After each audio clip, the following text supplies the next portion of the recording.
നമസ്കാരം. എല്ലാ പ്രിയപ്പെട്ട കൂട്ടുകാർക്കും ഭാസിസ് അക്കാഡമിയുടെ മറ്റൊരു വീഡിയോയിലേക്ക് ഹാർദമായ സ്വാഗതം. ഇന്ന് നമ്മളിവിടെ പഠിക്കാൻ പോകുന്നത് ഇൻഫർമേഷൻ ടെക്നോളജി എന്ന വിഷയത്തെക്കുറിച്ചാണ്. ഇൻഫർമേഷൻ ടെക്നോളജി എന്ന് വെച്ചാൽ വിവര സാങ്കേതിക വിദ്യയുമായി ബന്ധപ്പെട്ട കുറച്ച് കാര്യങ്ങളാണ്. അതിൽ ചില സുപ്രധാനമായ പദങ്ങളും മറ്റു കാര്യങ്ങളുമൊക്കെ നമ്മളിൽ പലർക്കും അറിയാൻ സാധിക്കാത്തതുണ്ട്, ചിലർക്ക് അറിയാവുന്നതുമുണ്ട്. ഇൻഫർമേഷൻ ടെക്നോളജിയുമായി ബന്ധപ്പെട്ട കുറച്ച് കാര്യങ്ങൾ നമുക്കൊന്ന് നോക്കാം. ആദ്യമായിട്ട് ഗ്ലോബൽ പൊസിഷനിങ് സിസ്റ്റം എന്ന ഒരു ടേമാണ് നമ്മൾ നോക്കുന്നത്. എന്താണ് ഗ്ലോബൽ പൊസിഷനിങ് സിസ്റ്റം എന്ന് നമുക്കൊന്ന് നോക്കാം. എന്താണ് അതിൻ്റെ പ്രയോജനമെന്ന് മനസ്സിലാക്കാനായിട്ട് ശ്രമിക്കാം. ഗ്ലോബൽ പൊസിഷനിങ് സിസ്റ്റം എന്ന് പറഞ്ഞു കഴിഞ്ഞാൽ നമുക്കെല്ലാം അറിയാം, ഭൂമിയിലുള്ള ഏതെങ്കിലും ഒരു സ്ഥലം അതിനെക്കുറിച്ച് കൃത്യമായിട്ട് മനസ്സിലാക്കുന്നതിന് വേണ്ടി നമ്മൾ ഉപയോഗിക്കുന്ന ഒരു ഉപഗ്രഹ സാങ്കേതിക വിദ്യയാണ് ഗ്ലോബൽ പൊസിഷനിങ് സിസ്റ്റം എന്ന് ഇന്ന് കൊച്ചുകുട്ടികൾക്ക് വരെ അറിവുള്ള കാര്യമാണ്. അതുതന്നെയാണ് ഇവിടെയും പഠിക്കുന്നത്. അതായത് ബഹിരാകാശത്തേക്ക് വിക്ഷേപിച്ച ഉപഗ്രഹങ്ങളിൽ നിന്നുള്ള സിഗ്നലുകൾ സ്വീകരിച്ചിട്ട് ഒരു പ്രദേശത്തിൻ്റെ സ്ഥാനം, അക്ഷാംശം, രേഖാംശം, ഉയരം, അതാണ് നമ്മൾ സ്ഥാനം എന്നതുകൊണ്ട് ഉദ്ദേശിക്കുന്നത്. അക്ഷാംശം, രേഖാംശം, ഉയരം എന്നിവ നിർണ്ണയിക്കാനായിട്ട് സാധിക്കുന്നൊരു സംവിധാനമാണ് GPS എന്ന് പറയുന്ന ഗ്ലോബൽ പൊസിഷനിങ് സിസ്റ്റം എന്ന് പറയുന്നത്. അപ്പോൾ GPS എന്ന സംവിധാനം ഉപയോഗിച്ചുകൊണ്ടാണ് നമുക്ക് ഒരു പ്രദേശത്തിൻ്റെ സ്ഥാനം കൃത്യമായിട്ട് നിർണ്ണയിക്കുവാൻ സാധിക്കുന്നത്. അടുത്തത് ജിയോജിബ്ര എന്ന പദത്തെക്കുറിച്ച് നമുക്കൊന്ന് നോക്കാം, അല്ലേ? എന്താണ് ജിയോജിബ്ര? അപ്പോൾ ജിയോജിബ്രയുമായി ബന്ധപ്പെട്ട് എന്താണ് നമുക്ക് മനസ്സിലാക്കാൻ സാധിക്കുന്നത്? അപ്പോൾ ജിയോജിബ്ര എന്ന് പറഞ്ഞു കഴിഞ്ഞാൽ എന്താണെന്ന് നോക്കാം, അല്ലേ? ജാമിതീയ രൂപങ്ങളെയും അവയുടെ പ്രത്യേകതകളെയും നിരീക്ഷിക്കുന്നതിനുള്ള ഒരു സ്വതന്ത്ര സോഫ്റ്റ്വെയറിനെയാണ് ജിയോജിബ്ര എന്ന് പറയുന്നത്. അപ്പോൾ ജാമിതീയ രൂപങ്ങളെയും അവയുടെ പ്രത്യേകതകളെയും നിരീക്ഷിക്കുന്നതിനുള്ള ഒരു സ്വതന്ത്ര സോഫ്റ്റ്വെയറിനെയാണ് ജിയോജിബ്ര എന്ന് പറയുന്നത്. അപ്പോൾ ജിയോജിബ്ര എന്ന് വെച്ചാൽ ജാമിതീയ രൂപങ്ങളും അവയുടെ പ്രത്യേകതകളും നിരീക്ഷിക്കുന്നതിന് വേണ്ടി തയ്യാറാക്കിയിരിക്കുന്ന ഒരു സ്വതന്ത്ര സോഫ്റ്റ്വെയറാണ് ജിയോജിബ്ര എന്ന് പറയുന്നത്. ഗണിത പഠനത്തിന് ഏറെ സഹായകമായ ഒരു സ്വതന്ത്ര സോഫ്റ്റ്വെയർ ആണ് ജിയോജിബ്ര. അപ്പോൾ ജിയോജിബ്ര ഏത് പ്രക്രിയക്ക് ഉപയോഗിക്കുന്നു എന്ന് ചോദിച്ചാൽ ഗണിത പഠനത്തിനും മറ്റും ഉപയോഗിക്കുന്ന ഒരു സ്വതന്ത്ര സോഫ്റ്റ്വെയറിനെയാണ് നമ്മൾ ജിയോജിബ്ര എന്ന് പേരിട്ട് വിശേഷിപ്പിക്കുന്നത്. ആസ്ട്രിയയിലെ സാൽസ്ബർഗ് യൂണിവേഴ്സിറ്റിയിലെ അധ്യാപകനായിരുന്ന മാർക്കസ് ഹോവൻ 2001 ഇത് നിർമ്മിച്ചത്. അപ്പോൾ ജിയോജിബ്ര നിർമ്മിക്കപ്പെട്ട വർഷം 2001 അത് നിർമ്മിച്ചിരിക്കുന്നത് മാർക്സ് ഹോവൻ എന്ന ഒരു അധ്യാപകനായിരുന്നുവെന്നും ഇദ്ദേഹം ഓസ്ട്രിയയിലെ സാൽസ്ബർഗ് യൂണിവേഴ്സിറ്റിയിലെ അധ്യാപകനായിരുന്നുവെന്നും ഇദ്ദേഹത്തിനെ സഹായിച്ച മറ്റൊരു വ്യക്തിയുണ്ടെന്നും അദ്ദേഹത്തിൻ്റെ പേര് മൈക്കൽ ബോച്ചാർഡ് എന്നുമാണ് എന്ന് നമ്മൾ മനസ്സിലാക്കുന്നു. അതേപോലെ തന്നെ ആവർത്തന പട്ടികയെപ്പറ്റി പ്രതിപാദിക്കുന്ന സോഫ്റ്റ്വെയറുകളുമുണ്ട്. ആവർത്തന പട്ടികയെപ്പറ്റി പ്രതിപാദിക്കുന്ന സോഫ്റ്റ്വെയറുകളാണ് കാൽസ്യം എന്ന് പറയുന്നത്. ആവർത്തന പട്ടികയെപ്പറ്റി പ്രതിപാദിക്കുന്ന സോഫ്റ്റ്വെയറുകളാണ് കാൽസ്യം, പീരിയോഡിക് ടേബിൾ എലമെൻറ്റ്സ് എന്നിവ. അപ്പോൾ ആവർത്തന പട്ടികയെപ്പറ്റി പ്രതിപാദിക്കുന്ന സോഫ്റ്റ്വെയറുകളാണ് കാൽസ്യം, പീരിയോഡിക് ടേബിൾ എലമെൻറ്റ്സ് എന്നിവ. ഇതേപോലെ ആകാശത്തിലെ വിവിധ കാഴ്ചകളുടെ സൈമുലേഷൻ സോഫ്റ്റ്വെയറാണ് സ്റ്റെല്ലേറിയം എന്ന് പറയുന്നത്. ആകാശത്തിലെ വിവിധ കാഴ്ചകളുടെ സൈമുലേഷൻ സോഫ്റ്റ്വെയറിനെയാണ് നമ്മൾ എന്ത് വിളിക്കുന്നത്? സ്റ്റെല്ലേറിയം എന്ന് പേരിട്ട് വിശേഷിപ്പിക്കുന്നത്. അപ്പോൾ സ്റ്റെല്ലേറിയം എന്ന് പറഞ്ഞു കഴിഞ്ഞാൽ ആകാശത്തിലെ വിവിധ കാഴ്ചകളുടെ സൈമുലേഷൻ സോഫ്റ്റ്വെയറിനെയാണ് സ്റ്റെല്ലേറിയം എന്ന് പറയുന്നത്. ഈ പറയുന്ന സ്റ്റെല്ലേറിയം എന്ന ആ ഒരു ആപ്പിൽ അല്ലെങ്കിൽ സോഫ്റ്റ്വെയറിൽ നക്ഷത്രഗണങ്ങളുടെ ആകൃതി, പേര്, അവയിലേക്കുള്ള ദൂരം ഇതെല്ലാം കൃത്യമായിട്ട് രേഖപ്പെടുത്തിയിരിക്കുന്നു. അപ്പോൾ സ്റ്റെല്ലേറിയം എന്ന സോഫ്റ്റ്വെയറിൽ വിവിധ ആകാശത്തിലെ കാഴ്ചകളാണ് നമുക്ക് കാണാനായിട്ട് സാധിക്കുന്നത്. എന്ന് വെച്ചാൽ നക്ഷത്രഗണങ്ങളുടെ ആകൃതിയുണ്ട്. ആ നക്ഷത്രഗണങ്ങളിലേക്ക് ഇവിടെ നിന്ന് അല്ലെങ്കിൽ ഭൂമിയിൽ നിന്ന് എത്ര ദൂരമുണ്ടെന്നും അവയുടെ പേരെന്തെന്നും ആകൃതി എന്തെന്നും കൃത്യമായിട്ട് ഈ സോഫ്റ്റ്വെയറിൽ രേഖപ്പെടുത്തി വെച്ചിട്ടുണ്ട്. ഈ സോഫ്റ്റ്വെയറിനെയാണ് നമ്മൾ സ്റ്റെല്ലേറിയം എന്ന് പേരിട്ട് വിശേഷിപ്പിക്കുന്നത്. അടുത്തത് വെബ് ബ്രൗസറുകൾ എന്താണ് എന്ന് നമുക്കൊന്ന് നോക്കാം. വെബ് ബ്രൗസറുകൾ എന്താണ്? വെബ് ബ്രൗസറുകൾ എന്ന് പറയുന്നത് ഇൻ്റർനെറ്റിൽ നിന്ന് വിവരങ്ങൾ കൈമാറ്റം ചെയ്യുന്നത് നിശ്ചിത രൂപത്തിലുള്ള പേജുകൾ വഴിയാണ്. അപ്പോൾ ഇൻ്റർനെറ്റിൽ നിന്ന് വിവരങ്ങൾ കൈമാറ്റം ചെയ്യുന്നത് നിശ്ചിത രൂപത്തിലുള്ള പേജുകൾ വഴിയാണെന്നും ഈ പേജുകളെയാണ് നമ്മളെന്ത് വിളിക്കുന്നത്? വെബ് പേജുകളെന്ന് വിളിക്കുന്നത്. അപ്പോൾ ഇൻ്റർനെറ്റിൽ നിന്ന് വിവരങ്ങൾ കൈമാറ്റം ചെയ്യുന്നത് നിശ്ചിത രൂപത്തിലുള്ള പേജുകൾ വഴിയാണ്. ഈ പേജുകളെയാണ് വെബ് പേജുകളെന്ന് വിശേഷിപ്പിക്കുന്നത്. ഈ വെബ് പേജുകൾ കമ്പ്യൂട്ടറുകൾ പ്രദർശിപ്പിക്കുന്നത് വെബ് ബ്രൗസറുകൾ എന്നറിയപ്പെടുന്ന പ്രത്യേക സോഫ്റ്റ്വെയറുകൾ ഉപയോഗിച്ചാണ്. അപ്പോൾ വെബ് പേജുകൾ കമ്പ്യൂട്ടറുകൾ പ്രദർശിപ്പിക്കുന്നത് എങ്ങനെയെന്ന് ചോദിച്ചാൽ വെബ് ബ്രൗസറുകൾ എന്നറിയപ്പെടുന്ന പ്രത്യേകതരം സോഫ്റ്റ്വെയറുകൾ ഉപയോഗിച്ചിട്ടാണ് വെബ് പേജുകൾ പ്രദർശിപ്പിക്കുന്നത്. Mozilla Firefox, chromium, Microsoft edge, safari മുതലായവ വെബ് ബ്രൗസറുകൾക്ക് ഉദാഹരണങ്ങളാണ്. അപ്പോൾ നമ്മളിവിടെ നോക്കിയത് എന്താണ് വെബ് ബ്രൗസറുകളെന്നാണ് നോക്കിയത്. ആ വെബ് ബ്രൗസറിൻ്റെ ഉപയോഗമാണ് നമ്മളിപ്പോൾ പറഞ്ഞത്. അതായത് ഇൻ്റർനെറ്റിൽ നിന്ന് വിവരങ്ങൾ കൈമാറ്റം ചെയ്യുന്നത് നിശ്ചിത പേജുകൾ വഴിയാണ്. ഈ പേജുകളെയാണ് വെബ് പേജുകളെന്ന് പറയുന്നത്. ഈ വെബ് പേജുകൾ കമ്പ്യൂട്ടറുകൾ നമ്മളുടെ ആവശ്യത്തിന് പ്രദർശിപ്പിക്കണമെന്നുണ്ടെങ്കിൽ അതിന് നമ്മൾ എന്ത് ചെയ്യേണ്ടി വരും? സെർച്ച് ചെയ്ത് എടുക്കേണ്ടി വരും. അപ്പോൾ അതേപോലെ ഈ വെബ് പേജുകൾ കമ്പ്യൂട്ടറുകൾ പ്രദർശിപ്പിക്കുന്നത് വെബ് ബ്രൗസറുകൾ എന്നറിയപ്പെടുന്ന പ്രത്യേക സോഫ്റ്റ്വെയർ ഉപയോഗിച്ചാണ്. മോസില്ല ഫയർഫോക്സും ക്രോമിയവും മൈക്രോസോഫ്റ്റ് എഡ്ജും സഫാരിയും ഇവയെല്ലാം ഈ പറയുന്ന വെബ് ബ്രൗസറിന് ഉദാഹരണമാണ്. ഇനി അടുത്തത് നമുക്ക് കുറച്ച് സൂചനാ പദങ്ങൾ അഥവാ കീ വേഡ്സ് എന്ന ഇൻഡിക്കേഷൻ പദങ്ങളിലേക്ക് നമുക്കൊന്ന് നോക്കാം. എന്താണ് സൂചനാ പദങ്ങൾ? ഇൻ്റർനെറ്റിലുള്ള അനേകമനേകം വിവരങ്ങൾ അറിയാൻ നമുക്കാവശ്യമായ വിവരങ്ങൾ അടങ്ങിയ പേജിലേക്ക് എളുപ്പത്തിൽ എത്തിച്ചേരാൻ തിരയേണ്ട വിവരവുമായി ബന്ധപ്പെട്ടുള്ള കാര്യങ്ങൾ അല്ലെങ്കിൽ ചില പദങ്ങൾ ഉപയോഗിക്കുന്നു. ഈ പദങ്ങളെയാണ് സൂചനാ പദങ്ങളെന്ന് പേരിട്ട് നമ്മൾ വിശേഷിപ്പിക്കുന്നത്. ഇപ്പോൾ നമുക്കെല്ലാവർക്കും ഒരു പരീക്ഷ കഴിയുമ്പോൾ ആ പരീക്ഷയുടെ ആൻസർ കീ അല്ലെങ്കിൽ കട്ട് ഓഫ് എത്രയാണെന്ന് അറിയണം. അപ്പോൾ നമ്മൾ എന്ത് ചെയ്യുന്നു? കട്ട് ഓഫ് എന്ന ഒരു സംജ്ഞ കൊടുത്തു കഴിയാൻ നേരത്ത് പ്രധാനപ്പെട്ട കട്ട് ഓഫുകളെല്ലാം തന്നെ ഈ യൂട്യൂബിൽ വരുന്നില്ലേ? അതേപോലെ തന്നെ സൂചനാ പദങ്ങളെന്ന് പറയുന്നത് എന്തെന്ന് ചോദിച്ചാൽ അതിനെയാണ് നമ്മളെന്ത് വിശേഷിപ്പിക്കുന്നത്? കീവേഡ്സ് എന്ന് പേരിട്ട് വിശേഷിപ്പിക്കുന്നത് അതിനെയാണ് കീവേഡ്സ്. ഇൻ്റർനെറ്റിലുള്ള അനേകം വിവരങ്ങൾ അറിയാൻ നമുക്കാവശ്യമായ വിവരങ്ങളടങ്ങിയ പേജിലേക്ക് എളുപ്പത്തിൽ എത്തിച്ചേരാൻ തിരയേണ്ട വിവരവുമായി ബന്ധപ്പെട്ട ചില പദങ്ങൾ ഉപയോഗിക്കുന്നു. ഈ ബന്ധങ്ങളെയാണ് സൂചനാ പദങ്ങൾ എന്ന് നമ്മൾ പേരിട്ട് വിശേഷിപ്പിക്കുന്നത്. അടുത്തത് നമുക്ക് സെർച്ച് എഞ്ചിനുകൾ എന്താണെന്ന് ഒന്ന് നോക്കാം. അല്ലെ, സെർച്ച് എഞ്ചിനുകൾ എന്താണ് എന്ന് നമുക്കൊന്ന് നോക്കാം. ഇൻ്റർനെറ്റിൽ നിന്ന് നമുക്കാവശ്യമായ ഒരു ചിത്രം അല്ലെങ്കിൽ ഒരു വിവരം ഇത് തിരഞ്ഞു കണ്ടെത്തുന്നതിന് ഇൻ്റർനെറ്റിൽ തന്നെ പ്രവർത്തിക്കുന്ന ചില സംവിധാനങ്ങളുണ്ട്. അവയാണ് സെർച്ച് എഞ്ചിനുകളെന്ന് വിശേഷിപ്പിക്കുന്നത്. അപ്പോൾ ഇൻ്റർനെറ്റിൽ നിന്ന് നമുക്കാവശ്യമായ ഒരു ചിത്രം അല്ലെങ്കിൽ അതുമായി ബന്ധപ്പെട്ടിട്ടുള്ള മറ്റെന്തെങ്കിലും വിവരം ഇവ തിരഞ്ഞു കണ്ടെത്തുന്നതിന് വേണ്ടി ഇൻ്റർനെറ്റിൽ തന്നെ പ്രവർത്തിക്കുന്ന ചില സംവിധാനങ്ങളെയാണ് നമ്മൾ സെർച്ച് എഞ്ചിനുകളെന്ന് വിശേഷിപ്പിക്കുന്നത്. അപ്പോൾ നമുക്കാവശ്യമായ വിവരങ്ങൾ സെർച്ച് ചെയ്ത് കണ്ടെത്തി തരുന്ന സംവിധാനങ്ങളെയാണ് സെർച്ച് എഞ്ചിനുകളെന്ന് വിശേഷിപ്പിക്കുന്നത്. Google, DuckDuckGo, Yahoo, Bing മുതലായവ ചില പ്രധാനപ്പെട്ട സെർച്ച് എഞ്ചിനുകളാണ്. അപ്പോൾ ചില പ്രധാനപ്പെട്ട സെർച്ച് എഞ്ചിനുകളാണ് Google, DuckDuckGo, Yahoo, Bing മുതലായവ ചില പ്രധാനപ്പെട്ട സെർച്ച് എഞ്ചിനുകൾ എന്ന ശ്രേണിയിലാണ് നമ്മൾ പെടുത്തിയിരിക്കുന്നത്. ഇൻ്റർനെറ്റിൻ്റെ പിതാവായി അറിയപ്പെടുന്നത് 1943 അമേരിക്കയിലെ ന്യൂ ഹാവനിൽ ജനിച്ച വിൻഡൻ ജി സർഫാണ്. അപ്പം നമുക്കറിയാം ഇൻ്റർനെറ്റിൻ്റെ പിതാവ് ആര് എന്ന ചോദ്യത്തിൻ്റെ ഉത്തരത്തിൽ എല്ലാവരും എഴുതുന്ന ഒരു പേരാണ് വിൻഡൻ സർഫ് എന്നാണ് എഴുതുന്നത്. അപ്പോൾ ആരാണ് വിൻഡൻ സർഫ് എന്ന് ചോദിച്ചാൽ ഇൻ്റർനെറ്റിൻ്റെ പിതാവാണെന്നും ഇദ്ദേഹം ജനിച്ചത് അമേരിക്കയിലെ ന്യൂ ഹാവനിൽ ആണ് എന്നും നമുക്ക് ഇനി മനസ്സിലാക്കാൻ സാധിക്കുന്നതാണ്. ഇനി അടുത്തത് ഒഡാസിറ്റി എന്ന് പറയുന്നൊരു കാര്യമാണ്. എന്താണ് ഒഡാസിറ്റി? ഒഡാസിറ്റി എന്ന് പറഞ്ഞു കഴിഞ്ഞാൽ കമ്പ്യൂട്ടറുകളിൽ ശബ്ദം റെക്കോർഡ് ചെയ്യുന്നതിനും എഡിറ്റിംഗ്, മിക്സിങ് എന്നിവ ചെയ്യുന്നതിനും ഉപയോഗിക്കുന്ന ഒരു സോഫ്റ്റ്വെയറിനെയാണ് നമ്മൾ ഒഡാസിറ്റി എന്ന് വിശേഷിപ്പിക്കുന്നത്. അപ്പോൾ കമ്പ്യൂട്ടറുകളിൽ ശബ്ദം റെക്കോർഡ് ചെയ്യുന്നതിനും എഡിറ്റിംഗ്, മിക്സിംഗ് എന്നിവ നിർവഹിക്കുന്നതിനും ഉപയോഗിക്കുന്ന ഒരു സോഫ്റ്റ്വെയറാണ് ഒഡാസിറ്റി എന്ന് പറയുന്ന സോഫ്റ്റ്വെയർ. ഇനി നമുക്ക് ഇൻ്റർനെറ്റ് എന്താണ് എന്ന് നോക്കാം. അല്ലെ, ഇൻ്റർനെറ്റ് കമ്പ്യൂട്ടറുകളെ പരസ്പരം ബന്ധിപ്പിച്ച് ലോകം മുഴുവനും വിന്യസിച്ചിരിക്കുന്ന ശൃംഖലയാണ് ഇൻ്റർനെറ്റ് എന്ന് പറയുന്നത്.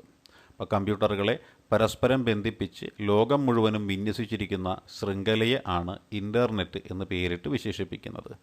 ഇൻ്റർനെറ്റിൽ വിവരങ്ങൾ ശേഖരിക്കപ്പെട്ട കമ്പ്യൂട്ടറുകളെയാണ് സർവർ കമ്പ്യൂട്ടറുകളെന്ന് വിശേഷിപ്പിക്കുന്നത്. ഇൻ്റർനെറ്റിൽ വിവരങ്ങൾ ശേഖരിക്കപ്പെട്ട കമ്പ്യൂട്ടറുകളെയാണ് സർവർ കമ്പ്യൂട്ടറുകൾ എന്ന് പേരിട്ട് വിശേഷിപ്പിക്കുന്നത്. ഇൻ്റർനെറ്റിൽ വിവരങ്ങൾ രേഖപ്പെടുത്തിയ പേജുകളെയാണ് വെബ് പേജുകളെന്ന് വിശേഷിപ്പിക്കുന്നത്.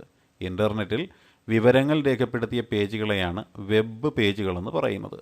അപ്പോൾ ഇൻ്റർനെറ്റിൽ വിവരങ്ങൾ ശേഖരിക്കപ്പെട്ട കമ്പ്യൂട്ടറുകളെ സർവർ കമ്പ്യൂട്ടറുകളെന്ന് വിശേഷിപ്പിക്കുമ്പോൾ ഇൻ്റർനെറ്റിൽ വിവരങ്ങൾ ഉൾപ്പെടുത്തിയ പേജുകളെ വെബ് പേജുകൾ എന്നും വിശേഷിപ്പിക്കാറുണ്ട്. സമാനമായ കുറേ വെബ് പേജുകൾ ചേർത്താണ് വെബ്സൈറ്റുകൾ നിർമ്മിക്കപ്പെട്ടിട്ടുള്ളത്. അപ്പോൾ വെബ്സൈറ്റ് നിർമ്മിക്കപ്പെട്ടിരിക്കുന്നത് വെബ് പേജുകൾ ചേർത്തിട്ടാണ്. വെബ് പേജുകൾ ചേർത്തിട്ടാണ് എന്ത് നിർമ്മിക്കപ്പെട്ടിരിക്കുന്നത്? വെബ്സൈറ്റുകൾ നിർമ്മിക്കപ്പെട്ടിരിക്കുന്നത്.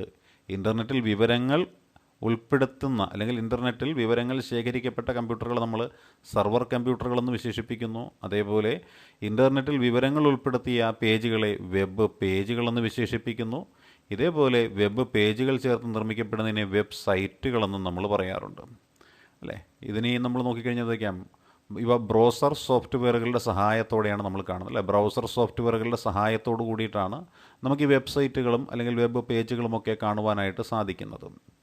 മോസില്ല ഫയർഫോക്സ്, ഗൂഗിൾ ക്രോം തുടങ്ങിയവ ബ്രൗസർ സോഫ്റ്റ്വെയറിനെ ഉദാഹരണമായിട്ട് കണക്കാക്കുന്നതാണ് കേട്ടോ. അപ്പോൾ ബ്രൗസർ സോഫ്റ്റ്വെയറുകളുടെ സഹായത്തോടെ കാണാവുന്ന ഒന്നാണിത്. മോസില്ല ഫയർഫോക്സ്, ഗൂഗിൾ ക്രോം തുടങ്ങിയവ ബ്രൗസർ സോഫ്റ്റ്വെയറുകളാണ് എന്ന് നമുക്ക് മനസ്സിലാക്കാൻ സാധിക്കുന്നതാണ്.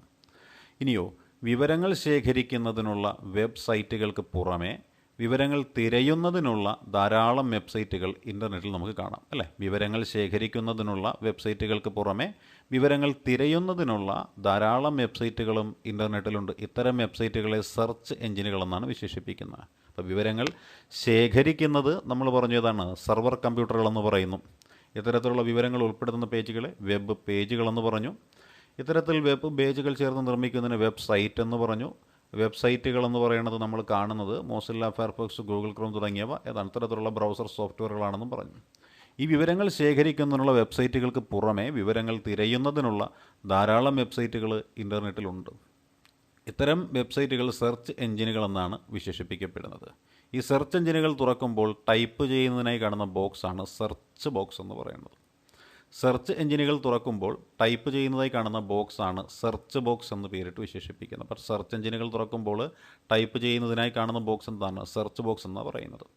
ഇതേപോലെ വിവരങ്ങൾ തിരയുന്നതിനായിട്ട് സെർച്ച് ബോക്സിൽ ടൈപ്പ് ചെയ്യുന്ന വാക്കുകളെയാണ് നമ്മൾ നേരത്തെ പറഞ്ഞ കീവേഡുകളെന്ന് പറയുന്നത്. അപ്പോൾ എന്താണ് കീവേഡുകളെന്ന് ചോദിച്ചാൽ, വിവരങ്ങൾ തിരയുന്നതിനായിട്ട് സെർച്ച് ബോക്സിൽ ടൈപ്പ് ചെയ്യുന്ന വാക്കുകളെയാണ് കീവേഡുകൾ എന്ന് വിശേഷിപ്പിക്കുന്ന കീവേഡുകൾ. Google, Yahoo, Bing, web crawler തുടങ്ങിയവയെല്ലാം ഇൻ്റർനെറ്റിലുള്ള സെർച്ച് എഞ്ചിനുകളായിട്ട് കണക്കാക്കപ്പെടുന്നതാണ്. അപ്പോൾ ഇൻ്റർനെറ്റിലെ പ്രധാനപ്പെട്ട സെർച്ച് എഞ്ചിനുകൾ ഏത് എന്ന് ചോദിച്ചാൽ അത് വെബ് ക്രോളറുണ്ട്, ബിങ് ഉണ്ട്, യാഹൂ ഉണ്ട്, ഗൂഗിളുണ്ട് മുതലായവയൊക്കെയാണ് ഇവിടുത്തെ പ്രധാനപ്പെട്ട കീവേഡുകളായിട്ട് നമ്മൾ മനസ്സിലാക്കുന്നത്. അല്ലെങ്കിൽ ഇൻ്റർനെറ്റിലുള്ള പ്രധാനപ്പെട്ട സെർച്ച് എഞ്ചിനുകളാണ് ഇതെല്ലാം എന്ന് പറയുന്നത്.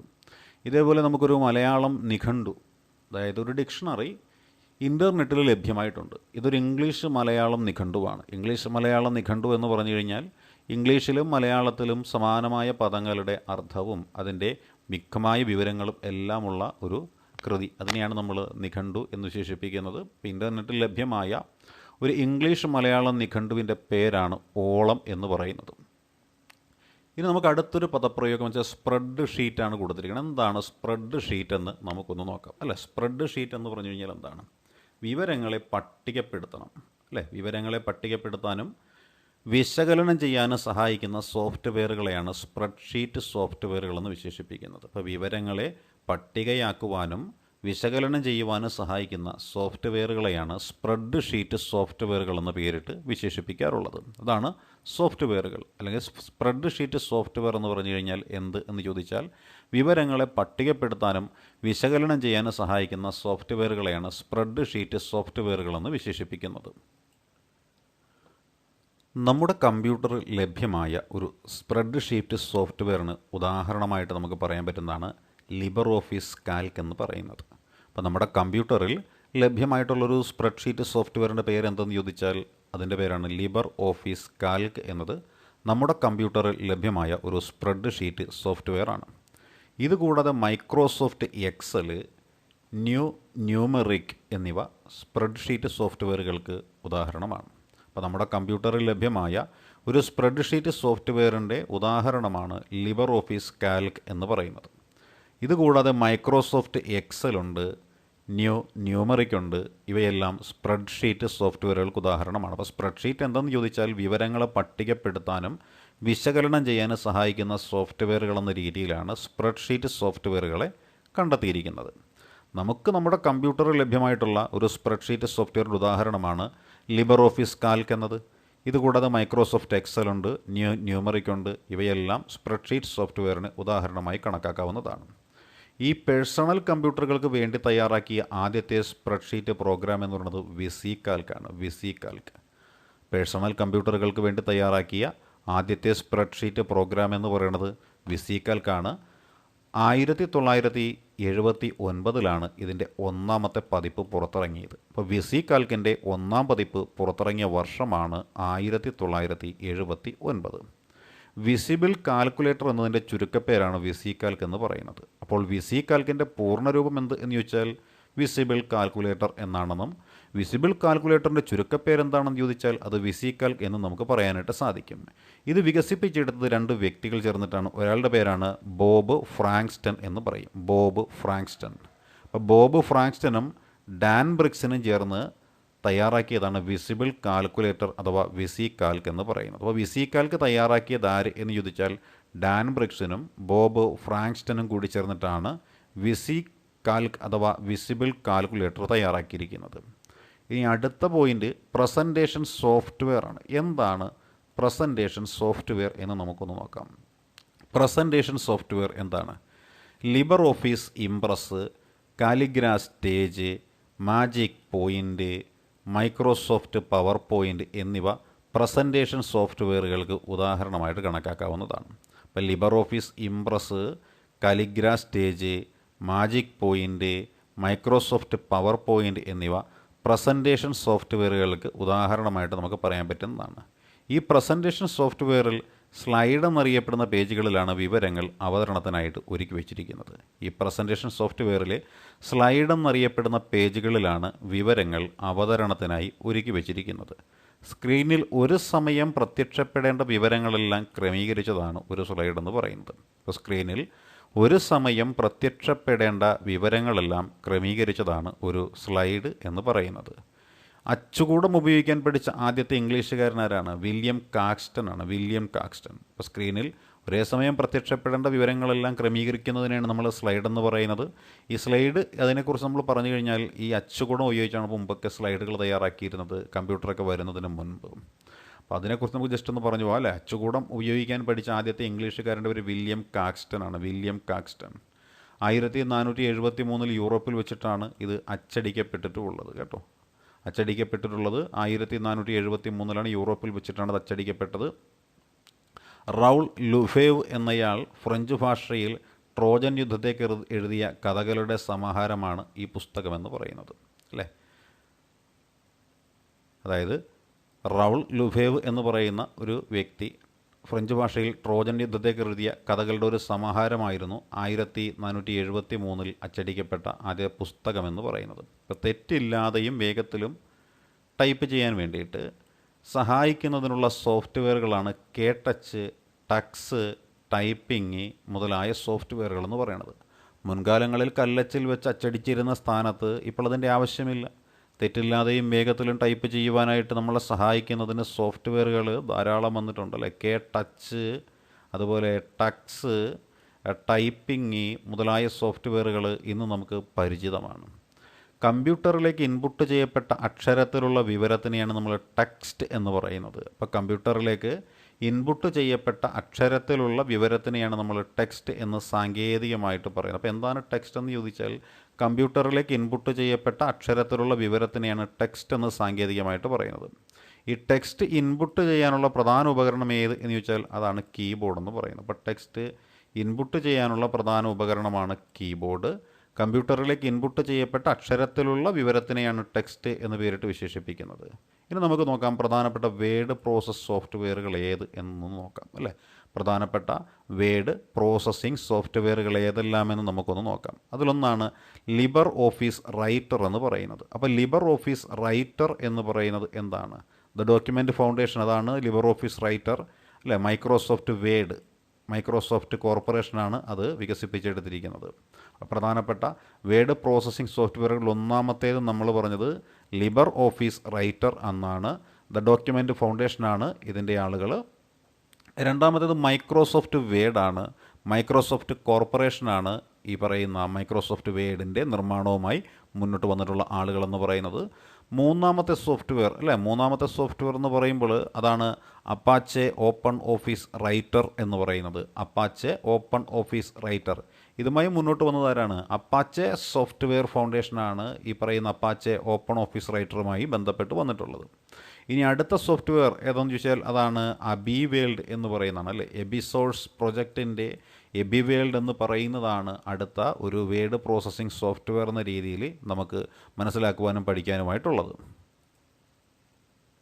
നാം ഉപയോഗിക്കുന്ന കീബോർഡിലെ അക്ഷരങ്ങൾ പ്രധാനമായിട്ടും 3 വരികളിലാണ് ചെയ്തിരിക്കുന്നത്. അപ്പോൾ നാം ഉപയോഗിക്കുന്ന കീബോർഡിലെ അക്ഷരങ്ങൾ പ്രധാനമായിട്ടും 3 വരികളിലായിട്ടാണ് ചെയ്തിരിക്കുന്നത്. ഇതിൽ ആദ്യത്തെ വരി എന്ന് പറയുന്നത് ക്വെർട്ടി എന്ന അക്ഷരങ്ങളിൽ തുടങ്ങുകയാണ് അല്ലെ. ക്വെർട്ടി എന്ന അക്ഷരങ്ങളിലാണ് ഇതിൽ ആദ്യത്തെ വരി ആരംഭിക്കുന്നത്. ഈ ക്വെർട്ടി എന്ന അക്ഷരങ്ങളിൽ തുടങ്ങുന്നത് കൊണ്ട് ഇതിനെ ക്വെർട്ടി ലേ ഔട്ട് എന്നാണ് വിശേഷിപ്പിക്കാറുള്ളത്. അപ്പോൾ ക്വെർട്ടി ലേ ഔട്ട് നാം ഉപയോഗിക്കുന്ന കീബോർഡിലെ അക്ഷരങ്ങൾ പ്രധാനമായിട്ടും 3 വരികളിലായിട്ടാണ് ചെയ്തിരിക്കുന്നത്. ഇവയിൽ ആദ്യത്തെ വരി എന്ന് പറയുന്നത് എന്താണ്? ക്വെർട്ടി എന്ന് പറയുന്നതാണ്. അപ്പം QWERTY എന്ന അക്ഷരങ്ങളിൽ തുടങ്ങുന്നത് കൊണ്ടാണ് ഈ കീബോർഡ് ക്വെർട്ടി ലേ ഔട്ട് എന്ന് അറിയപ്പെടുന്നത്. കമ്പ്യൂട്ടറിൽ ചെയ്യുന്ന ഓരോ പ്രവർത്തനവും ഒരു ഫയലായിട്ടാണ് ഇവിടെ സേവ് ചെയ്യപ്പെടുന്നത്. അപ്പോൾ കമ്പ്യൂട്ടറിൽ ചെയ്യുന്ന ഓരോ പ്രവർത്തനവും ഒരു ഫയൽ ആയാണ് സേവ് ചെയ്യപ്പെടുന്നത് എന്നും ഫയലുകളെല്ലാം പിന്നീട് ഉപയോഗിക്കണമെങ്കിൽ അവ ശരിയായി ക്രമീകരിച്ച് സൂക്ഷിക്കേണ്ടതുണ്ട് എന്നും അതിനുള്ള സംവിധാനമാണ് ഫോൾഡറുകൾ എന്ന് നമുക്കറിവുള്ള കാര്യമാണ്. അപ്പോൾ കമ്പ്യൂട്ടറിൽ ചെയ്യുന്ന ഓരോ പ്രവർത്തനവും ഓരോ ഫയലായിട്ടാണ് സേവ് ചെയ്യപ്പെടുന്നത്. ഫയലുകളെല്ലാം പിന്നീട് ഉപയോഗിക്കണമെങ്കിൽ അവ ശരിയായിട്ട് ക്രമീകരിച്ച് സൂക്ഷിക്കേണ്ടതുണ്ട്. ഇത്തരത്തിൽ ക്രമീകരിച്ച് വെക്കുന്നതിനുള്ള സംവിധാനമാണ് നമുക്ക് ഫോൾഡറുകൾ എന്ന് പേരിട്ട് നമ്മൾ വിശേഷിപ്പിക്കുന്ന സംവിധാനം കേട്ടോ. ജിംബ് എന്താണ് ജിംബ് എന്ന് നമുക്ക് നോക്കാം അല്ലേ. ജിംബ് എന്ന് പറഞ്ഞു കഴിഞ്ഞാൽ GNU ഇമേജ് മാനിപ്പുലേഷൻ പ്രോഗ്രാമിനെയാണ് നമ്മൾ ജിംബ് എന്ന് പേരിട്ട് വിശേഷിപ്പിക്കാറുള്ളത്. ഗ്നോ ഇമേജ് മാനിപ്പുലേഷൻ പ്രോഗ്രാം അതാണ് ജിംബ് എന്ന പേരിൽ അറിയപ്പെടുന്നത്. ഡിജിറ്റൽ ചിത്രങ്ങളും ഫോട്ടോഗ്രാഫുകളും എഡിറ്റ് ചെയ്യാൻ ഉപയോഗിക്കുന്ന ഗ്രാഫിക്സ് എഡിറ്റർ സോഫ്റ്റ്വെയറാണ് ജിംബ്. ഡിജിറ്റൽ ചിത്രങ്ങളും ഫോട്ടോഗ്രാഫുകളും എഡിറ്റ് ചെയ്യാൻ ഉപയോഗിക്കുന്ന ഗ്രാഫിക്സ് എഡിറ്റർ സോഫ്റ്റ്വെയറിനെയാണ് ജിംബ് എന്ന് പേരിട്ട് വിശേഷിപ്പിക്കുന്നത്. ഒരു സ്വതന്ത്ര സോഫ്റ്റ്വെയറായ ഇത് 1996 പുറത്തിറക്കപ്പെടുന്നത്. ഒരു സ്വതന്ത്ര സോഫ്റ്റ്വെയറാണ് ജിംബ്. ഇത് പുറത്തിറക്കപ്പെട്ടത് 1966 തുടക്കത്തിൽ ജനറൽ ഇമേജ് മാനിപ്പുലേഷൻ പ്രോഗ്രാം എന്നാണ് ഇതറിയപ്പെട്ടിരുന്നത്. അപ്പോൾ തുടക്കത്തിൽ അറിയപ്പെട്ടിരുന്നത് ജനറൽ ഇമേജ് മാനിപ്പുലേഷൻ പ്രോഗ്രാം എന്നാണ് ഇതറിയപ്പെട്ടിരുന്നത്. ഒരു സ്വതന്ത്ര സോഫ്റ്റ്വെയർ ആയിട്ടുള്ള ഇത് 1966 പുറത്തിറക്കപ്പെട്ടത് എന്നും തുടക്കത്തിൽ ജനറൽ ഇമേജ് മാനിപ്പുലേഷൻ പ്രോഗ്രാം എന്നാണ് ഇത് അറിയപ്പെട്ടിരുന്നത്. കാലിഫോർണിയ സർവകലാശാലയിലെ സ്പെൻസർ കിംബൽ, പീറ്റർ മാറ്റീസ് എന്നീ വിദ്യാർത്ഥികൾ തങ്ങളുടെ പഠന പ്രൊജക്റ്റായിട്ടാണ് ഇതിന് തുടക്കം കുറിച്ചത്. അപ്പോൾ നമ്മൾ നേരത്തെ പറഞ്ഞ ജിംബ് എന്ന് പറയുന്ന എന്തായിരുന്നു? ഒരു സ്വതന്ത്ര സോഫ്റ്റ്വെയർ ആയിരുന്നു. ഇത് ഡിജിറ്റൽ ചിത്രങ്ങളും ഫോട്ടോഗ്രാഫുകളും എഡിറ്റ് ചെയ്യാൻ ഉപയോഗിക്കുന്ന ഒരു ഗ്രാഫിക്സ് എഡിറ്റർ സോഫ്റ്റ്വെയർ ആണ്. ഒരു സ്വതന്ത്ര സോഫ്റ്റ്വെയർ ആയിട്ട് ഇത് 1996 പുറത്തിറക്കപ്പെട്ടത്. തുടക്കത്തിൽ ഇതിനെ ജനറൽ ഇമേജ് മാനിപ്പുലേഷൻ പ്രോഗ്രാം എന്നായിരുന്നു വിളിച്ചിരുന്നത്. അതായിരുന്നു ജിംബ് എന്ന പേര് കിട്ടാൻ കാരണം അല്ലേ. ജനറൽ ഇമേജ് മാനിപ്പുലേഷൻ പ്രോഗ്രാം എന്നാണ് ഇത് തുടക്കത്തിൽ അറിയപ്പെട്ടിരുന്നത്. കാലിഫോർണിയ സർവകലാശാലയിലെ സ്പെൻസർ കിംബൽ, പീറ്റർ മാറ്റീസ് എന്നീ വിദ്യാർത്ഥികൾ തങ്ങളുടെ പഠന പ്രൊജക്റ്റ് ആയാണ് ഇതിന് തുടക്കം കുറിച്ചത്. അപ്പോൾ കാലിഫോർണിയ സർവകലാശാലയിലെ സ്പെൻസർ കിംബൽ, പീറ്റർ മാറ്റീസ് എന്നീ വിദ്യാർത്ഥികൾ തങ്ങളുടെ പഠന പ്രൊജക്റ്റ് ആയാണ് ഇതിന് തുടക്കം കുറിച്ചത്. ജിംബിൻ്റെ ഔദ്യോഗിക ഭാഗ്യചിഹ്നമായിട്ടാണ് വിൽബർ അറിയപ്പെടുന്നത്. അപ്പോൾ ജിംബിൻ്റെ ഔദ്യോഗിക ഭാഗ്യചിഹ്നമാണ് വിൽബർ എന്ന് പറയുന്നത്. ട്യൂമാസ് ക്യുസ്മാനൻ എന്ന ഫിൻലൻഡുകാരനാണ് ജിംബിൻ്റെ ഔദ്യോഗിക ഭാഗ്യചിഹ്നമായ വിൽബർ തയ്യാറാക്കിയത്. ജിംബിൻ്റെ ഔദ്യോഗിക ഭാഗ്യചിഹ്നം തയ്യാറാക്കിയ വ്യക്തി ട്യൂമാസ് ക്യുസ്മാനൻ എന്ന ഫിൻലൻഡുകാരനാണ്. അദ്ദേഹമാണ് ഈ പറയുന്ന ജിംബിൻ്റെ ഔദ്യോഗിക ഭാഗ്യചിഹ്നം തയ്യാറാക്കിയിരിക്കുന്നത്. American standard code for information change അല്ലേ. American standard code for information interchange അതാണ് നമ്മൾ പറയുന്ന ആസ്കി എന്ന് പറയുന്നത്. American standard code for information ഇൻ്റർചേഞ്ചിനെയാണ് നമ്മൾ ആസ്കി എന്ന് പേരിട്ട് വിശേഷിപ്പിക്കുന്നത്. ഇൻപുട്ട് ചെയ്യുന്ന അക്ഷരങ്ങൾ, ചിഹ്നങ്ങൾ എല്ലാം കമ്പ്യൂട്ടറിന് മനസ്സിലാകുന്ന രീതിയിലേക്ക് എൻകോഡിംഗ് ചെയ്യുന്ന സംവിധാനമാണ് ആസ്കി എന്ന് പറയുന്നത്. ഇപ്പോൾ നമ്മൾ കീബോർഡിൽ ടൈപ്പ് ചെയ്യുന്ന ചിഹ്നങ്ങളും അക്ഷരങ്ങളുമെല്ലാം കമ്പ്യൂട്ടറിന് മനസ്സിലാകുന്ന രീതിയിലേക്ക് മാറ്റിക്കൊടുക്കുന്നൊരു സംവിധാനമാണ് ആസ്കി എന്ന് പറയുന്നത്. American standard code for information interchange എന്നതാണ് ഇതിൻ്റെ പൂർണ്ണമായിട്ടുള്ള രൂപം. ഇത്തരത്തിൽ മൊത്തം അക്കങ്ങളും അക്ഷരങ്ങളും അടക്കം ഏകദേശം 256 ചിഹ്നങ്ങൾ എൻകോഡ് ചെയ്യാനായിട്ട് സാധിക്കുന്നതാണ്. അപ്പോൾ അക്ഷരങ്ങളും അക്കങ്ങളും അടക്കം 256 ചിഹ്നങ്ങൾ ഇപ്രകാരം എൻകോഡ് ചെയ്യുന്നുണ്ട്. അമേരിക്കൻ പ്രതിരോധ വകുപ്പിലെ അഡ്വാൻസ് റിസർച്ച് പ്രൊജക്റ്റ് ഏജൻസി, അതായത് അമേരിക്കൻ പ്രതിരോധ വകുപ്പിലെ അഡ്വാൻസ് റിസർച്ച് പ്രൊജക്റ്റ് ഏജൻസി 1969 ജനുവരി 2-ന് 4 കേന്ദ്രങ്ങളിലുള്ള കമ്പ്യൂട്ടറുകളെ ബന്ധിപ്പിച്ചുകൊണ്ട് വിവരവിനിമയത്തിനായി അർപ്പാനെറ്റ് എന്ന കമ്പ്യൂട്ടർ ശൃംഖലയ്ക്ക് രൂപം നൽകി. അപ്പോൾ അർപ്പാനെറ്റ് എന്ന കമ്പ്യൂട്ടർ ശൃംഖലയ്ക്ക് രൂപം നൽകി ഇൻ്റർനെറ്റിൻ്റെ തുടക്കം കുറിക്കുകയാണുണ്ടായത്. അമേരിക്കൻ പ്രതിരോധ വകുപ്പിലെ അഡ്വാൻസ് റിസർച്ച് പ്രൊജക്റ്റ് ഏജൻസിയാണ് 1969 ജനുവരി 2-ന് 4 കേന്ദ്രങ്ങളിലുള്ള കമ്പ്യൂട്ടറുകളെ ബന്ധിപ്പിച്ചുകൊണ്ട് വിവരവിനിമയത്തിനായി അർപ്പാനെറ്റ് എന്ന കമ്പ്യൂട്ടർ ശൃംഖലയ്ക്ക് രൂപം നൽകിയത്. ഇതാണ് ഇൻ്റർനെറ്റിൻ്റെ തുടക്കമായിട്ട് കണക്കാക്കുന്നത്. അപ്പോൾ ഇൻ്റർനെറ്റിൻ്റെ തുടക്കം എന്ന് പറയുന്നത് അർപ്പാനെറ്റ് എന്ന കമ്പ്യൂട്ടർ ശൃംഖലയ്ക്ക് രൂപം നൽകിയതാണ്. 1969 ജനുവരി മാസം 2-നാണ് 4 കേന്ദ്രങ്ങളിലുള്ള കമ്പ്യൂട്ടറുകളെ ബന്ധിപ്പിച്ചുകൊണ്ട് ഒരു വിവരവിനിമയത്തിനായിട്ട് അർപ്പാനെറ്റ് എന്ന കമ്പ്യൂട്ടർ ശൃംഖലയ്ക്ക് രൂപം നൽകിയത്. ഇൻ്റർനെറ്റിൻ്റെ തുടക്കം അർപ്പാനെറ്റ് വഴിയായിരുന്നു. 1995 ഓഗസ്റ്റ് 15-ന് ഇന്ത്യയും ആഗോള ഇൻ്റർനെറ്റ് പൊതുശൃംഖലയിൽ അംഗമായി വരികയാണ്. 1995 ഓഗസ്റ്റ് 15-ന് ഇന്ത്യയും ആഗോള ഇൻ്റർനെറ്റ് പൊതുശൃംഖലയിലോട്ട് ചേർന്ന് വരികയാണ്. ഇൻ്റർനെറ്റിലൂടെ വിവരവിനിമയം സാധ്യമാക്കുന്ന വളരെ പ്രധാനപ്പെട്ട ഒരു സേവനത്തിനെയാണ് നമ്മൾ വേൾഡ് വൈഡ് വെബ് എന്ന് വിളിക്കുന്നത്. അതായത് WWW എന്ന് പറയുന്ന സംവിധാനം വേൾഡ് വൈഡ് വെബാണ്. ഇൻ്റർനെറ്റിലൂടെ വിവരവിനിമയം സാധ്യമാക്കുന്ന വളരെ പ്രധാനപ്പെട്ട ഒരു സേവനമാണ് വേൾഡ് വൈഡ് വെബ് എന്ന് പറയുന്ന സേവനം. ലോകമെമ്പാടും വിന്യസിച്ചിട്ടുള്ള കമ്പ്യൂട്ടറുകളിൽ ഒരുക്കി വച്ചിരിക്കുന്ന കോടിക്കണക്കിനുള്ള വിവരങ്ങളുടെ കൂട്ടമാണ് വേൾഡ് വൈഡ് വെബ് എന്ന് പറയുന്നത്. ലോകമെമ്പാടും വിന്യസിച്ചിട്ടുള്ള കമ്പ്യൂട്ടറുകളിൽ ഒരുക്കി വച്ചിരിക്കുന്ന കോടിക്കണക്കിനുള്ള വിവരങ്ങളുടെ കൂട്ടത്തിനെയാണ് വേൾഡ് വൈഡ് വെബ് എന്ന് പേരിട്ടുകൊണ്ട് നമ്മൾ വിശേഷിപ്പിക്കുന്നത്. അപ്പോൾ ഇതെവിടെയെങ്കിലും ഒരിടത്തല്ല, ലോകത്തെമ്പാടും വിന്യസിച്ചിട്ടുള്ള കമ്പ്യൂട്ടറുകളിൽ ഒരുക്കി വച്ചിരിക്കുന്ന കോടിക്കണക്കിന് വിവരങ്ങളുടെ കൂട്ടത്തിനെയാണ് നമ്മൾ വേൾഡ് വൈഡ് വെബ് എന്ന് പറയുന്നത്. ഒരു വിഷയത്തെപ്പറ്റി നിലവിലുള്ള അനേകം വെബ്സൈറ്റുകളിലേക്ക് പ്രവേശിക്കുന്നതിന് മാത്രമായി പ്രവർത്തിക്കുന്ന വെബ്സൈറ്റുകളാണ് പോർട്ടൽ എന്ന് പറയുന്നത്. ഒരു വിഷയത്തെപ്പറ്റി നിലവിലുള്ള അനേകം വെബ്സൈറ്റിലേക്ക് പ്രവേശിക്കുന്നതിന് മാത്രമായി പ്രവർത്തിക്കുന്ന വെബ്സൈറ്റുകളെയാണ് നമ്മൾ പോർട്ടൽ എന്ന് വിശേഷിപ്പിക്കുക. എന്താണ് പോർട്ടൽ എന്ന് ചോദിച്ചാൽ, ഒരു വിഷയത്തെപ്പറ്റി അനേകം വെബ്സൈറ്റുകളിലേക്ക് പ്രവേശിക്കുന്നതിന് മാത്രമായിട്ട് പ്രവർത്തിക്കുന്ന വെബ്സൈറ്റുകളെ നമ്മൾ പോർട്ടൽ എന്ന് വിശേഷിപ്പിക്കുന്നു, അല്ലേ? സംസ്ഥാന സർക്കാരിൻ്റെ വിവിധ വകുപ്പുകളുടെ സൈറ്റിലേക്ക് പ്രവേശിക്കാൻ കഴിയുന്നൊരു പോർട്ടൽ ആണ് www.kerala.gov.in എന്ന് പറയുന്ന റൂട്ട്. അതായത് നമ്മുടെ സംസ്ഥാന സർക്കാർ നൽകുന്ന, അല്ലെ സംസ്ഥാന സർക്കാരിൻ്റെ കീഴിൽ പ്രവർത്തിക്കുന്ന വിവിധ വകുപ്പുകളുണ്ട്. ആ വിവിധ വകുപ്പുകളുടെ വെബ്സൈറ്റിലേക്ക് പ്രവേശിക്കാനായിട്ട് നമുക്ക് സാധിക്കുന്നത് ഈ പറയുന്ന www.kerala.gov.in എന്ന് പറയുന്ന ഈ ഒരു സൈറ്റിലൂടെ മാത്രമാണ്, അല്ലേ? അല്ലെങ്കിൽ ഒരു പോർട്ടലാണ് ഈ പറയുന്ന വിവിധ സൈറ്റുകളിലേക്ക് പ്രവേശിക്കാൻ കഴിയുന്നത്. അപ്പോൾ ഒരു വിഷയത്തെപ്പറ്റി നിലവിലുള്ള അനേകം വെബ്സൈറ്റുകളിലേക്ക് പ്രവേശിക്കുന്നതിന് മാത്രമായി പ്രവർത്തിക്കുന്ന വെബ്സൈറ്റുകളെയാണ് നമ്മൾ പോർട്ടൽ എന്ന് പറയുന്നത്. സംസ്ഥാന സർക്കാരിൻ്റെ വിവിധ വകുപ്പുകളുടെ സൈറ്റുകളിലേക്ക് പ്രവേശിക്കാൻ കഴിയുന്ന ഒരു പോർട്ടലാണ് www.kerala.gov.in എന്ന് പറയുന്നത്. ഒരു ഓൺലൈൻ സർവ്വവിജ്ഞാന കോശമുണ്ട്. അതിനെയാണ് നമ്മൾ വിക്കിപീഡിയ എന്ന് വിളിക്കുന്നത്. അപ്പോൾ ഒരു ഓൺലൈൻ സർവ്വവിജ്ഞാന കോശമാണ് വിക്കിപീഡിയ. വിക്കി, എൻസൈക്ലോപീഡിയ എന്നീ പദങ്ങളുടെ ഒരു മിശ്ര ശബ്ദമാണ് വിക്കിപീഡിയ എന്ന് പറയുന്നത്. അപ്പോൾ വിക്കി എന്നും എൻസൈക്ലോപീഡിയ എന്നും പറയുന്ന പദങ്ങളുണ്ട്, അല്ലേ? വിക്കി എന്നും എൻസൈക്ലോപീഡിയ എന്നുമൊക്കെ പറയുന്ന പദങ്ങളുണ്ട്.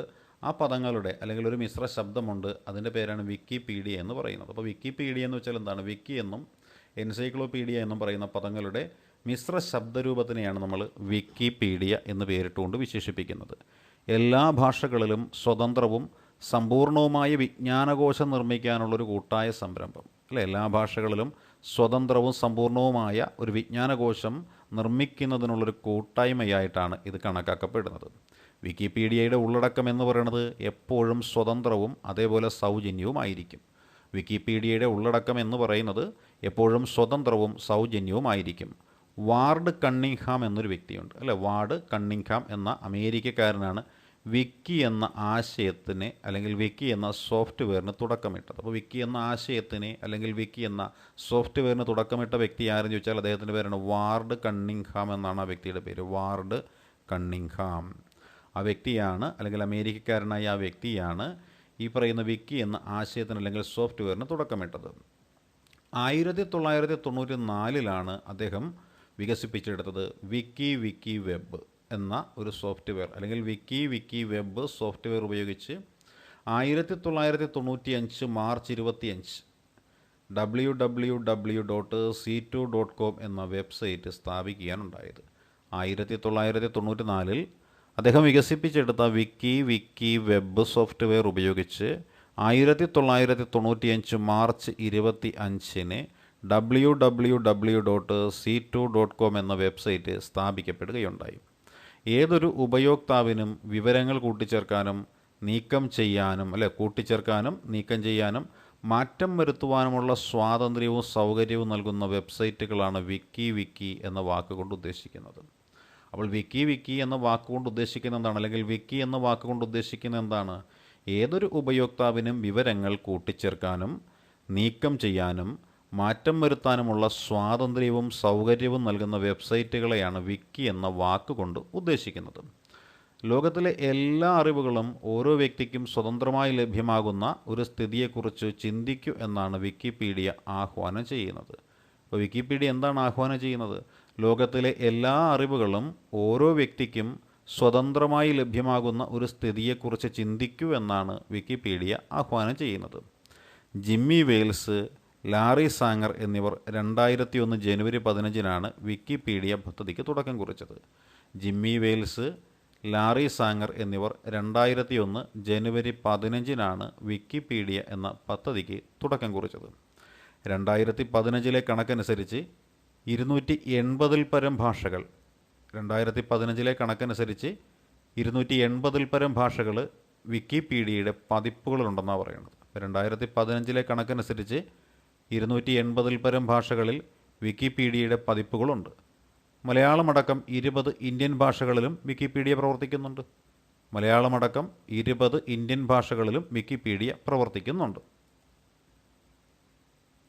2015 കണക്കനുസരിച്ച് 280 പരം ഭാഷകളിൽ വിക്കിപീഡിയയുടെ പതിപ്പുകളുണ്ട്.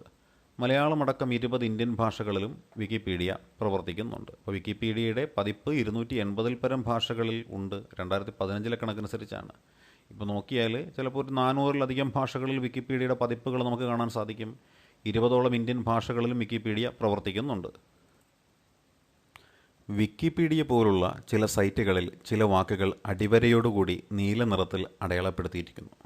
ഇത്തരത്തിലുള്ള ടെക്സ്റ്റുകളെയാണ് നമ്മൾ മാർക്കപ്പ് ടെക്സ്റ്റുകൾ എന്ന് വിശേഷിപ്പിക്കുന്നത്. അപ്പോൾ എന്താണ് മാർക്കപ്പ് ടെക്സ്റ്റുകൾ എന്ന് ചോദിച്ചു കഴിഞ്ഞാൽ, ചില വാക്കുകൾ ചില സൈറ്റുകളിൽ അടിവരയോടുകൂടി നീല നിറത്തിൽ അടയാളപ്പെടുത്തിയിരിക്കുന്നു. അപ്പോൾ നീല നിറത്തിൽ അടിവരയോടുകൂടി അടയാളപ്പെടുത്തിയിരിക്കുന്ന ചില വാക്കുകളുണ്ട്. ഈ വാക്കുകളെയാണ് നമ്മൾ, അല്ലെങ്കിൽ ഈ ടെക്സ്റ്റുകളെയാണ് നമ്മൾ മാർക്കപ്പ് ടെക്സ്റ്റുകളെന്ന് വിശേഷിപ്പിക്കുന്നത്. അപ്പോൾ എന്താണ് മാർക്കപ്പ് ടെക്സ്റ്റുകളെന്ന് നമുക്ക് മനസ്സിലാക്കാനായിട്ട് സാധിച്ചിട്ടുണ്ട്. വിക്കിപീഡിയ പോലുള്ള ചില സൈറ്റുകളിൽ ചില വാക്കുകൾ അടിവരയോടുകൂടി നീല നിറത്തിൽ അടയാളപ്പെടുത്തിയിരിക്കുകയാണ്. ഇത്തരത്തിലുള്ള ടെക്സ്റ്റുകളെയാണ് മാർക്കപ്പ് ടെക്സ്റ്റുകളെന്ന് വിശേഷിപ്പിക്കുന്നത്. ഇവയിൽ ക്ലിക്ക് ചെയ്യുമ്പോൾ അവയുമായി ബന്ധപ്പെട്ടിരിക്കുന്ന ഫയലിലേക്ക് നാം എത്തിച്ചേരുകയാണ് ചെയ്യുന്നത്. അപ്പോൾ ഇവയിൽ ക്ലിക്ക് ചെയ്യുമ്പോൾ അവയുമായി ബന്ധപ്പെട്ടിരിക്കുന്ന ഫയലുകളിലേക്ക് നാം എത്തിച്ചേരുന്നു. ഇങ്ങനെ ചെയ്യുന്ന പ്രവർത്തനമാണ് ഹൈപ്പർ ലിങ്കിങ് എന്ന് പറയുന്നത്. അപ്പം മാർക്കപ്പ് ടെക്സ്റ്റുകളിൽ ക്ലിക്ക് ചെയ്യുമ്പോൾ അവയുമായി ബന്ധപ്പെട്ടിട്ടുള്ള ഫയലുകളിലേക്ക് നമുക്ക് എത്തിച്ചേരാനായിട്ട് സാധിക്കും. ഇങ്ങനെ ചെയ്യുന്ന പ്രവർത്തനത്തിനെയാണ് നമ്മൾ എന്ത് വിശേഷിപ്പിക്കുന്നത്? ഹൈപ്പർ ലിങ്കിങ് എന്ന് പേരിട്ട് വിശേഷിപ്പിക്കുന്നത്. ഇനിയോ, വേൾഡ് വൈഡ് വെബ് സ്ഥാപകനാണ് sir Timothy John Tim Berners-Lee എന്ന് നമുക്ക് എല്ലാവർക്കും അറിയാം. നമ്മൾ ചുരുക്കിയ വാക്കിലാണ് പഠിച്ചിരിക്കുന്ന. ടിം ബെർണേഴ്സ്ലി എന്ന ചുരുങ്ങിയ വാക്കിലാണ് നമ്മൾ പഠിച്ചിരിക്കുന്നത് അല്ലേ. വേൾഡ് വൈഡ് വെബിൻ്റെ സ്ഥാപകൻ ആരാണെന്ന് ചോദിച്ചാൽ നമ്മൾ പറയും sir Timothy John Tim Berners-Lee അല്ലേ. പരസ്പരം ബന്ധിപ്പിക്കുന്ന ഹൈപ്പർ ടെക്സ്റ്റ് ഡോക്യുമെൻറ്റുകളിലൂടെ വിവരങ്ങൾ കൈമാറുന്ന രീതിക്ക് തുടക്കം കുറിച്ച ലീ വേൾഡ് വൈഡ് വെബ് എന്ന ആശയത്തിന് തുടക്കമിടുകയാണെന്നാണ് പറയുന്നത്. അപ്പോൾ വേൾഡ് വൈഡ് വെബ് എന്ന രീതിക്ക് തുടക്കം കുറിച്ച വ്യക്തിയാണ് ആര്? ലീ എന്ന് പറയുന്നത്. അപ്പോൾ വേൾഡ് വൈഡ് വെബ് എന്ന ആ ഒരു ആശയത്തിന് തുടക്കം കുറിച്ച വ്യക്തിയാണ് ടിം ബെർണേഴ്സ്-ലീ. അതായത് പരസ്പരം ബന്ധിപ്പിക്കുന്ന ഹൈപ്പർ ടെക്സ്റ്റ് ഡോക്യുമെൻറ്റുകളിലൂടെ പരസ്പരം ബന്ധിപ്പിക്കുന്ന ഹൈപ്പർ ടെക്സ്റ്റ് ഡോക്യുമെൻറ്റുകളിലൂടെ വിവരങ്ങൾ കൈമാറുന്ന രീതിക്ക് തുടക്കം കുറിച്ചു. അതാണ് നമ്മുടെ തിമോത്തി ടിം ബെർണേഴ്സ്-ലീ എന്ന് പറയുന്ന വേൾഡ് വൈഡ് വെബിൻ്റെ സ്ഥാപകൻ ചെയ്ത പ്രവർത്തനം. വേൾഡ് വൈഡ് വെബ് കൺസോർഷ്യം ഉണ്ട് വേൾഡ് വൈഡ് വെബ് കൺസോർഷ്യം ഡയറക്ടറായിരുന്നു Tim Berners-Lee. World wide web foundation സ്ഥാപിച്ചതും ഈ പറയുന്ന ടിം ബെർണേഴ്സ്-ലീ തന്നെയാണ്. അതുകൊണ്ട് WWൻ്റെ സ്ഥാപകൻ എന്ന് പേരിട്ടുകൊണ്ട് നമ്മൾ ഈ പറയുന്ന ടിം ബെർണേഴ്സ്-ലീയെ തിമോത്തി ജോൺ ടിം ബെർണേഴ്സ്-ലീ വിശേഷിപ്പിക്കാറുള്ളത്.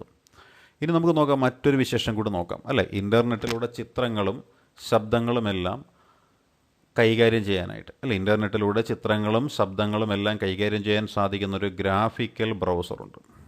ഇൻ്റർനെറ്റിലൂടെ ചിത്രങ്ങളും ശബ്ദങ്ങളും എല്ലാം കൈകാര്യം ചെയ്യാൻ സാധിക്കുന്ന ഗ്രാഫിക്കൽ ബ്രൗസറുണ്ട്. അതിൻ്റെ സ്രഷ്ടാവിൻ്റെ പേരാണ് മാർക്ക് ആൻഡ്രീസൺ എന്ന് പറയും. മാർക്ക് ആൻഡ്രീസൺ. ഇൻ്റർനെറ്റിലൂടെ ചിത്രങ്ങളും ശബ്ദങ്ങളും എല്ലാം കൈകാര്യം ചെയ്യാൻ സാധിക്കുന്ന ഗ്രാഫിക്കൽ ബ്രൗസറിൻ്റെ സ്രഷ്ടാവാണ് മാർക്ക് ആൻഡ്രീസൺ. നെറ്റ്സ്കേപ്പ് നാവിഗേറ്റർ എന്ന ബ്രൗസർ വികസിപ്പിച്ചെടുത്ത വ്യക്തിയും കൂടിയാണ് ഈ പറയുന്ന മാർക്ക് ആൻഡ്രീസൺ എന്ന് പറയുന്നത്. ഇൻ്റർനെറ്റിലൂടെ ചിത്രങ്ങളും ശബ്ദങ്ങളും എല്ലാം കൈകാര്യം ചെയ്യാൻ സാധിക്കുന്ന ഗ്രാഫിക്കൽ ബ്രൗസറിൻ്റെ സ്രഷ്ടാവാണ് മാർക്ക് ആൻഡ്രീസൺ. നെറ്റ്സ്കേപ്പ് നാവിഗേറ്റർ എന്ന ബ്രൗസർ വികസിപ്പിച്ചെടുത്ത വ്യക്തിയും ഈ പറയുന്ന മാർക്ക് ആൻഡ്രീസൺ ആണ്. ഇൻ്റർനെറ്റിൻ്റെ ആദ്യ രൂപമായിട്ടുള്ള അർപ്പാനെറ്റ്, ഇൻ്റർനെറ്റിൻ്റെ ആദ്യ രൂപമായ അർപ്പാനെറ്റ് പദ്ധതിയുടെ ഡയറക്ടറായിരുന്ന വിൻഡൻ സർഫാണ് ഇൻ്റർനെറ്റിൻ്റെ പിതാവായി അറിയപ്പെടുന്നത്. അപ്പോൾ ഇൻ്റർനെറ്റിൻ്റെ പിതാവായിട്ട് അറിയപ്പെടുന്നത് ആരാണ്? ഇൻ്റർനെറ്റിൻ്റെ പിതാവായിട്ട് അറിയപ്പെടുന്ന വ്യക്തി ആരാണ്? ഇൻ്റർനെറ്റിൻ്റെ ആദ്യ രൂപമായിട്ടുള്ള അർപ്പാനെറ്റ് ഉണ്ട് ഇൻ്റർനെറ്റിൻ്റെ ആദ്യ രൂപമായിട്ടുള്ള അർപ്പാനെറ്റ് ഉണ്ട്. ഈ പദ്ധതിയുടെ ഡയറക്ടറായിരുന്ന വ്യക്തിയാണ് വിൻഡൻ സർഫ് എന്ന് പറയുന്നത്. അപ്പോൾ ഇൻ്റർനെറ്റിൻ്റെ പിതാവ് എന്ന പേരിൽ അറിയപ്പെടുന്നത് വിൻഡൻ സർഫാണ്. എന്തുകൊണ്ട് അറിയപ്പെടുന്നു എന്ന് ചോദിച്ചാൽ ഇൻ്റർനെറ്റിൻ്റെ ആദ്യ രൂപമായ അർപ്പാനെറ്റ് പദ്ധതിയുടെ ഡയറക്ടറായിരുന്ന വിൻഡൻ സർഫാണ് ഇൻ്റർനെറ്റിൻ്റെ പിതാവായിട്ട് അറിയപ്പെടുന്നത്. ഇൻ്റർനെറ്റിൽ വിവരങ്ങൾ കൈമാറ്റം ചെയ്യുന്നതിനുള്ള അടിസ്ഥാന സ്റ്റാൻഡേർഡ് എന്താണ് എന്ന് ചോദിച്ചാൽ അതാണ് ട്രാൻസ്മിഷൻ കൺട്രോൾ പ്രോട്ടോക്കോൾ അല്ലെങ്കിൽ ഇൻ്റർനെറ്റ് പ്രോട്ടോക്കോൾ എന്നൊക്കെ പറയുന്നത്. അപ്പോൾ ട്രാൻസ്മിഷൻ കൺട്രോൾ പ്രോട്ടോക്കോളിൻ്റെയും ഇൻ്റർനെറ്റ് പ്രോട്ടോക്കോളിൻ്റെയും വികസനത്തിൽ പ്രധാന പങ്ക് വഹിച്ച വ്യക്തിയാണ് ആരെന്ന് പറയുന്നത്? ഈ പറയുന്ന വിൻഡൻ സർഫ് എന്ന് പറയുന്ന വ്യക്തി. ഇൻ്റർനെറ്റിൽ വിവരങ്ങൾ കൈമാറ്റം ചെയ്യുന്നതിനുള്ള അടിസ്ഥാന സ്റ്റാൻഡേർഡ് ആയ ട്രാൻസ്മിഷൻ കൺട്രോൾ പ്രോട്ടോക്കോൾ, അതേപോലെ തന്നെ ഇൻ്റർനെറ്റ് പ്രോട്ടോക്കോൾ എന്നിവയുടെ വികസനത്തിൽ അദ്ദേഹം വളരെ സുപ്രധാനമായ പങ്കുവഹിച്ച വ്യക്തിയാണ്. ഇദ്ദേഹം ഒരു അമേരിക്കക്കാരനും കൂടിയാണ് കേട്ടോ. ഇൻ്റർനെറ്റ് ഓഫ് തിങ്സ് എന്നതുകൊണ്ട് എന്താണ് ഉദ്ദേശിക്കുന്നത്? Internet of things internet of things എന്നതുകൊണ്ട് ഉദ്ദേശിക്കുന്നത് എന്താണ്? ഇൻ്റർനെറ്റ് ഓഫ് തിങ്സ് എന്നതുകൊണ്ട് ഉദ്ദേശിക്കുന്നത് ഉപകരണങ്ങളെ ഇൻ്റർനെറ്റുമായി ബന്ധിപ്പിച്ച് നിരീക്ഷിക്കുകയും നിയന്ത്രിക്കുകയും ചെയ്യുന്ന സംവിധാനമാണ്. ഉപകരണങ്ങളെ ഇൻ്റർനെറ്റുമായി ബന്ധിപ്പിച്ച് നിരീക്ഷിക്കുകയും നിയന്ത്രിക്കുകയും ചെയ്യുന്ന സംവിധാനത്തിനെയാണ് നമ്മൾ ഇൻ്റർനെറ്റ് ഓഫ് തിങ്സ് എന്ന് പേരിട്ടുകൊണ്ട് വിശേഷിപ്പിക്കുന്നത്. അടുത്തെന്താണ് ഫെയ്റ്റ് എന്ന് പറയുന്നത്? Physics education technology. അതിനെയാണ് നമ്മൾ PHET അഥവാ ഫെയ്റ്റ് എന്ന പദം കൊണ്ട് വിശേഷിപ്പിക്കുന്നത്. ഫെയ്റ്റ് എന്ന് വെച്ചാൽ എന്താണ്? ഫിസിക്സ് എഡ്യൂക്കേഷൻ ടെക്നോളജി ഉണ്ട്. Physics education technology. ഈ ഫിസിക്സ് എഡ്യൂക്കേഷൻ ടെക്നോളജിയാണ് ഫെയ്റ്റ് എന്ന് പേരിട്ടുകൊണ്ട് വിശേഷിപ്പിക്കുന്നത്. അപ്പോൾ ഗണിതവും ശാസ്ത്രവും പഠിപ്പിക്കുന്നതിന് സഹായിക്കുന്ന ഇൻ്ററാക്റ്റീവ് സിമുലേഷനുകളുടെ ശേഖരമാണ് ഫെയ്റ്റ് എന്ന് പറയുന്നത്. ഗണിതവും ശാസ്ത്രവും പഠിപ്പിക്കുന്നതിന് സഹായിക്കുന്ന ഇൻ്ററാക്റ്റീവ് സിമുലേഷനുകളുടെ ശേഖരമാണ് ഫെയ്റ്റ് എന്ന് പറയുന്നത്. അപ്പോൾ ഫെയ്റ്റ് എന്ന് വെച്ചാൽ എന്താണ്? ഗണിതവും ശാസ്ത്രവും പഠിപ്പിക്കുന്നതിന് സഹായിക്കുന്ന ഇൻ്ററാക്റ്റീവ് സിമുലേഷനുകളുടെ ശേഖരത്തിനെയാണ് ഫെയ്റ്റ് എന്ന് പേരിട്ട് വിശേഷിപ്പിക്കാറുള്ളത്. അമേരിക്കയിലെ കൊളറാഡോ സർവകലാശാലയിലെ ഒരു സ്വതന്ത്ര വിദ്യാഭ്യാസ പ്രൊജക്റ്റായിട്ടാണ് ഇത് തയ്യാറാക്കിയിരിക്കുന്നത്. അമേരിക്കയിലെ കൊളറാഡോ സർവകലാശാലയിലെ ഒരു സ്വതന്ത്ര എഡ്യൂക്കേഷൻ അല്ലെങ്കിൽ എന്തായിരിക്കും ഒരു ഇൻഡിപെൻഡൻറ്റ് എഡ്യൂക്കേഷണൽ റിസോഴ്സ് പ്രോജക്റ്റ് എന്ന രീതിയിലാണ് ഇത് തയ്യാറാക്കിയിരിക്കുന്നത്. ഈ പ്രൊജക്റ്റ് ആരംഭിച്ച വ്യക്തിയുടെ പേരാണ് കാൾ വീമാൻ എന്നാണ് പറയുന്നത്. കാൾ വീമാൻ. ആരായിരുന്നു കാൾ വീമാൻ?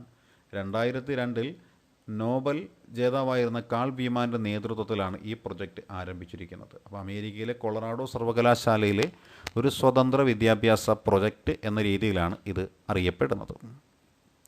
ഇനി നമുക്ക് എന്താണ് പ്രൊജക്ടറുകളെന്ന് നോക്കാം അല്ലേ. പ്രൊജക്ടറുകളെന്ന് പറഞ്ഞു കഴിഞ്ഞാൽ എന്താണ് പ്രൊജക്ടറുകൾ? പ്രകാശത്തിൻ്റെ സഹായത്താൽ ചിത്രങ്ങളെ ഒരു പ്രതലത്തിലോ സ്ക്രീനിലോ പതിപ്പിക്കുന്ന ഉപകരണമാണ് പ്രൊജക്ടർ. അപ്പോൾ പ്രകാശത്തിൻ്റെ സഹായത്താൽ ചിത്രങ്ങളെ ഒരു പ്രതലത്തിലോ സ്ക്രീനിലോ പതിപ്പിക്കുന്ന ഉപകരണത്തിനെയാണ് നമ്മൾ പ്രൊജക്ടർ എന്ന് പേരിട്ട് വിശേഷിപ്പിക്കുന്നത്. ഇന്ന് പ്രൊജക്ടറുകൾ കൂടുതലായിട്ടും ഉപയോഗിച്ചു വരുന്നുണ്ട് അല്ലേ. അതിൽ കൂടുതലും ഉപയോഗിച്ചു വരുന്നത് മൾട്ടിമീഡിയ പ്രൊജക്ടറാണ്. ഏറ്റവും കൂടുതലായിട്ട് ഉപയോഗിച്ചു വരുന്നത് മൾട്ടിമീഡിയ പ്രൊജക്ടറാണ്. അതിൽ നമുക്ക് ആദ്യം കമ്പ്യൂട്ടറുകൾ നോക്കാം അല്ലേ. കമ്പ്യൂട്ടറുകൾ. ഇപ്പം എന്താണ് കമ്പ്യൂട്ടറുകൾ? ആ കമ്പ്യൂട്ടറുകൾ നമ്മൾ നോക്കിയാൽ ആദ്യം നമുക്ക് മനസ്സിലാകുന്ന കാര്യമുണ്ടെന്നായിരിക്കാം. ആദ്യത്തെ കമ്പ്യൂട്ടറിൻ്റെ പേരാണ് ENIAC എന്ന് പറയുന്നത്. അപ്പോൾ ENIAC എന്താണ് എന്ന് ചോദിച്ചാൽ ആദ്യത്തെ കമ്പ്യൂട്ടറാണ് ENIAC എന്ന് പറയുന്നത്. ഒരു ഹാളിൻ്റെ വലിപ്പത്തിലുണ്ടായിരുന്ന കമ്പ്യൂട്ടറായിരുന്നു ഇത് കേട്ടോ. ആദ്യത്തെ കമ്പ്യൂട്ടർ ആയതുകൊണ്ട് തന്നെ അതിനൊരു ഹാളിൻ്റെ വലിപ്പമായിരുന്നു ഉണ്ടായിരുന്നത് അല്ലേ. ആദ്യത്തെ കമ്പ്യൂട്ടറിനുണ്ടായിരുന്നത് ഒരു ഹാളിൻ്റെ വലിപ്പം ആയിരുന്നു ഇതിനുണ്ടായിരുന്നത്.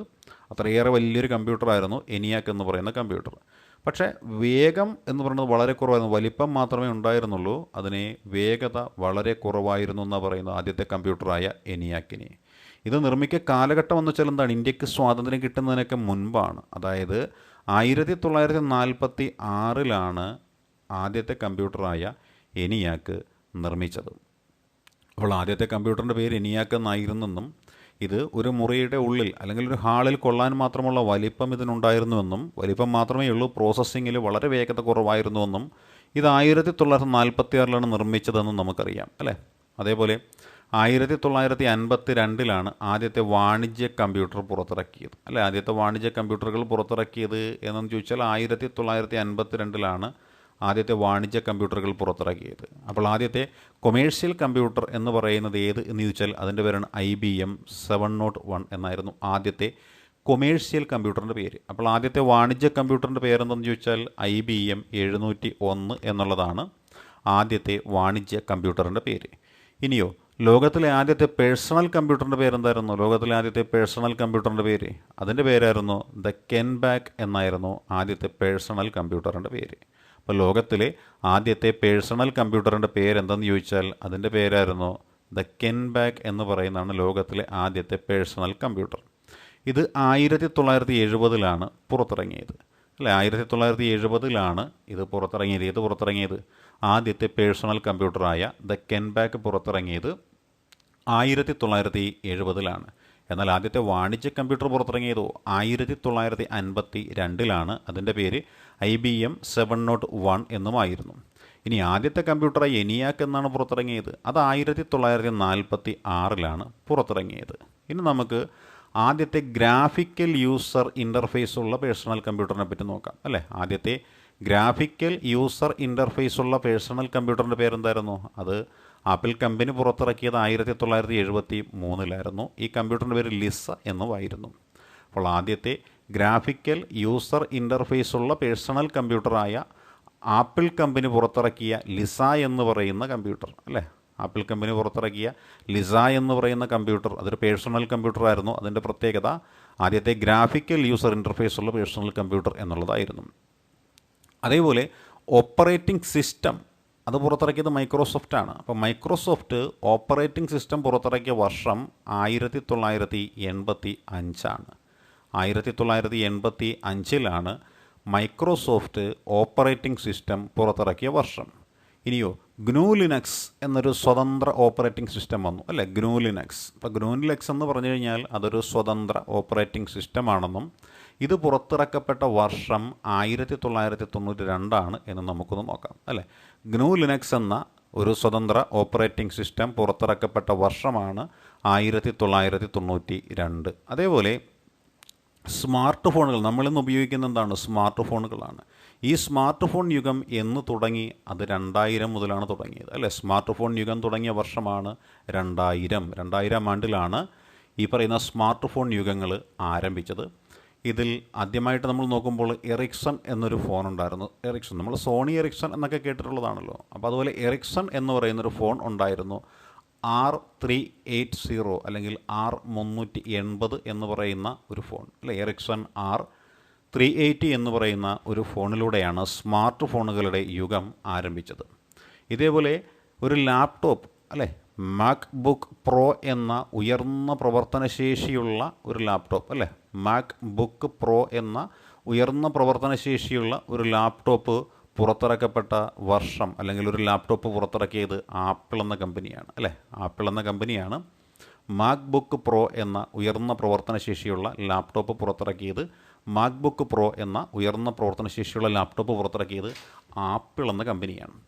ആൻഡ്രോയിഡ് സ്മാർട്ട് ഫോണുകൾക്ക് അല്ലേ, ആൻഡ്രോയിഡിൻ്റെ സ്മാർട്ട് ഫോണുകളുണ്ട്. ആൻഡ്രോയിഡ് സ്മാർട്ട് ഫോണുകൾക്ക് ലിനക്സ് അടിസ്ഥാനമാക്കിയിട്ട് സ്വതന്ത്ര ഓപ്പറേറ്റിംഗ് സിസ്റ്റം നിലവിൽ വന്ന വർഷം, അതാണ് 2008. ഇപ്പോൾ ആൻഡ്രോയിഡ് സ്മാർട്ട് ഫോണുകൾക്ക് ലിനക്സ് അടിസ്ഥാനമാക്കി സ്വതന്ത്ര ഓപ്പറേറ്റിംഗ് സിസ്റ്റം നിലവിൽ വന്ന വർഷം ഏതെന്ന് ചോദിച്ചാൽ അത് 2008 ആണ്. അപ്പോൾ ആൻഡ്രോയിഡ് സ്മാർട്ട് ഫോണുകൾക്ക് ലിനക്സ് അടിസ്ഥാനമാക്കി സ്വതന്ത്ര ഓപ്പറേറ്റിംഗ് സിസ്റ്റം നിലവിൽ വന്ന വർഷം 2008 എന്നുകൂടി നമുക്ക് മനസ്സിലാക്കാനായിട്ട് സാധിക്കുന്നതാണ്. അതുപോലെ റാസ്ബെറി പൈ എന്നൊരു ക്രെഡിറ്റ് കാർഡ് വലിപ്പത്തിലുള്ള കമ്പ്യൂട്ടർ 2012 പുറത്തിറങ്ങിയിട്ടുണ്ട്. അപ്പോൾ റാസ്ബെറി പൈ എന്ന് പറയുന്നത് എന്താണ്? ക്രെഡിറ്റ് കാർഡിൻ്റെ വലിപ്പം മാത്രമുള്ള ഒരു കമ്പ്യൂട്ടറാണ് റാസ്ബെറി പൈ. റാസ്ബെറി പൈ എന്നത് ക്രെഡിറ്റ് കാർഡിൻ്റെ വലിപ്പം മാത്രമുള്ള ഒരു കമ്പ്യൂട്ടറാണെന്നും ഇത് 2012 പുറത്തിറങ്ങിയത്. ഇതുപോലെ 19-ാം നൂറ്റാണ്ടിലെ ആദ്യപാദത്തിൽ അല്ലെ, 19-ാം നൂറ്റാണ്ടിൻ്റെ ആദ്യപാദം എന്ന് പറയുമ്പോൾ 1850 വരെയുള്ളൊരു കാലഘട്ടമാണ്. അപ്പോൾ 19-ാം നൂറ്റാണ്ടിൻ്റെ ആദ്യപാദത്തിൽ ഇംഗ്ലണ്ടിൽ ഒരു മെക്കാനിക്കൽ എഞ്ചിനീയർ ഉണ്ടായിരുന്നു. ഇംഗ്ലണ്ടിൽ ഒരു മെക്കാനിക്കൽ എഞ്ചിനീയർ, അദ്ദേഹം എന്ത് ചെയ്തു? ഒരു കണക്ക് കൂട്ടലുകൾ നടത്താൻ സഹായിക്കുന്ന ഒരു യന്ത്രം രൂപകൽപ്പന ചെയ്യാനുണ്ടായത്. അപ്പോൾ 19-ാം നൂറ്റാണ്ടിൻ്റെ ആദ്യപാദത്തിൽ ഇംഗ്ലണ്ടിൽ മെക്കാനിക്കൽ എഞ്ചിനീയറായ ചാൾസ് ബാബേജ് അദ്ദേഹം എന്ത് ചെയ്യാണ്? കണക്ക് കൂട്ടലുകൾ നടത്താൻ സഹായിക്കുന്ന ഒരു യന്ത്രം രൂപകൽപ്പന ചെയ്യുകയാണ്. അപ്പോൾ 19-ാം നൂറ്റാണ്ടിൻ്റെ ആദ്യപാദത്തിൽ ഇംഗ്ലണ്ടിലെ മെക്കാനിക്കൽ എഞ്ചിനീയറായ ചാൾസ് ബാബേജ് എന്ന് പറയുന്ന വ്യക്തി കണക്ക് കൂട്ടലുകൾ നടത്താൻ സഹായിക്കുന്ന ഒരു യന്ത്രം രൂപകൽപ്പന ചെയ്യുകയാണ്. ഡിഫറൻസ് എഞ്ചിൻ എന്ന വെറുമൊരു കണക്ക് കൂട്ടൽ സഹായിയായിരുന്നു ബാബേജ് ആദ്യം വിഭാവനം ചെയ്തത്. അപ്പോൾ ബാബേജ് എന്ന ചാൾസ് ബാബേജ് ആദ്യം തയ്യാറാക്കിയത് ഡിഫറൻസ് എഞ്ചിൻ എന്ന വെറുമൊരു കണക്ക് കൂട്ടൽ സഹായത്തിനുള്ള ഉപകരണമായിരുന്നു. എന്നാൽ പിന്നീട് നിർദ്ദേശങ്ങൾ നൽകി പ്രവർത്തിപ്പിക്കാവുന്നതും പൊതുവായ മറ്റു പല പ്രവർത്തനങ്ങൾക്കും പ്രാപ്തമായതുമായ അനലറ്റിക്കൽ എഞ്ചിൻ അദ്ദേഹം രൂപകൽപ്പന ചെയ്യുകയാണ്. ആദ്യം ഡിഫറൻസ് എഞ്ചിനാണ് അദ്ദേഹം തയ്യാറാക്കാൻ ഉദ്ദേശിച്ചിരുന്നത് എങ്കിൽ പിന്നീട് മാറ്റം വരുത്തിയിട്ട് അതിന് നിർദ്ദേശങ്ങൾ നൽകിയിട്ട് പ്രവർത്തിപ്പിക്കാൻ പറ്റുന്ന, അതേപോലെ പൊതുവായിട്ടുള്ള മറ്റു പല പ്രവർത്തനങ്ങൾക്കും പ്രാപ്തമാക്കുന്നതുമായ ഒരു അനലറ്റിക്കൽ എഞ്ചിൻ അദ്ദേഹം രൂപകൽപ്പന ചെയ്യുകയാണ്. അതുകൊണ്ടാണ് ഈ പറയുന്ന ചാൾസ് ബാബേജിനെ കമ്പ്യൂട്ടറിൻ്റെ പിതാവെന്ന് വിശേഷിപ്പിക്കുന്നത്. അപ്പോൾ കമ്പ്യൂട്ടറിൻ്റെ പിതാവെന്ന് വിളിക്കുന്നത് ആരാണ്? ഈ പറയുന്ന ചാൾസ് ബാബേജ് ആണ്. വിൻഡൻ സർഫ് എന്ന് പറയുന്ന ആൾ നമ്മളറിയാം, അതാണ് ഇൻ്റർനെറ്റിൻ്റെ പിതാവാണ് അല്ലേ. ഇൻ്റർനെറ്റിൻ്റെ പിതാവ് വിൻഡൻ സർഫാണ്. ടിം ബെർണേഴ്സ്ലി എന്ന് പറയുന്നത് വേൾഡ് വൈഡ് വെബിൻ്റെ പിതാവാണ്. ചാൾസ് ബാബേജു അദ്ദേഹം കമ്പ്യൂട്ടറിൻ്റെ പിതാവായിട്ടും അറിയപ്പെടുന്നു. അടുത്തത് മൗസ് എന്താണ് എന്ന് നമുക്കൊന്ന് നോക്കാം. മൗസ് നമുക്കെല്ലാം പരിചിതമായ ഒരു ഉപകരണമാണ് മൗസ്. കമ്പ്യൂട്ടറെന്ന് കേൾക്കുമ്പോൾ തന്നെ കമ്പ്യൂട്ടറിലേക്ക് നമുക്ക് വിവരങ്ങൾ കൃത്യമായിട്ട് എടുക്കുന്നതിന് വേണ്ടിയിട്ട്, കൊടുക്കുന്നതിന് വേണ്ടിയൊക്കെ നമ്മൾ ഉപയോഗിക്കുന്ന ഒന്നാണ് മൗസ് എന്ന് പറയുന്നത്. 1960 ഇന്ന് നാം ഉപയോഗിക്കുന്ന തരത്തിലുള്ള മൗസിൻ്റെ ആദ്യ രൂപം വരുന്നത്. അപ്പോൾ ഇന്ന് നാം ഉപയോഗിക്കുന്ന തരത്തിലുള്ള മൗസിൻ്റെ ആദ്യ രൂപം വന്നത് 1960. ഈ മൗസ് കണ്ടുപിടിച്ച വ്യക്തിയുടെ പേര് നമുക്കെല്ലാവർക്കും അറിയാം. അദ്ദേഹത്തിൻ്റെ പേരാണ്, അമേരിക്കക്കാരനാണ് ഇദ്ദേഹത്തിൻ്റെ പേരാണ് ഡഗ്ലസ് എംഗൽബർട്ട് എന്ന് പറയും. അപ്പോൾ ഡഗ്ലസ് എംഗൽബർട്ട് എന്ന് പറയുന്ന ആളാരാണ്? ഒരു അമേരിക്കക്കാരനാണ്. ഇദ്ദേഹമാണ് നമ്മൾ ഇന്ന് ഉപയോഗിക്കുന്ന തരത്തിലുള്ള മൗസ് കണ്ടെത്തിയ വ്യക്തി എന്ന് പറയുന്നത്. ഈ മൗസിൻ്റെ പ്രത്യേകത എന്താണ്?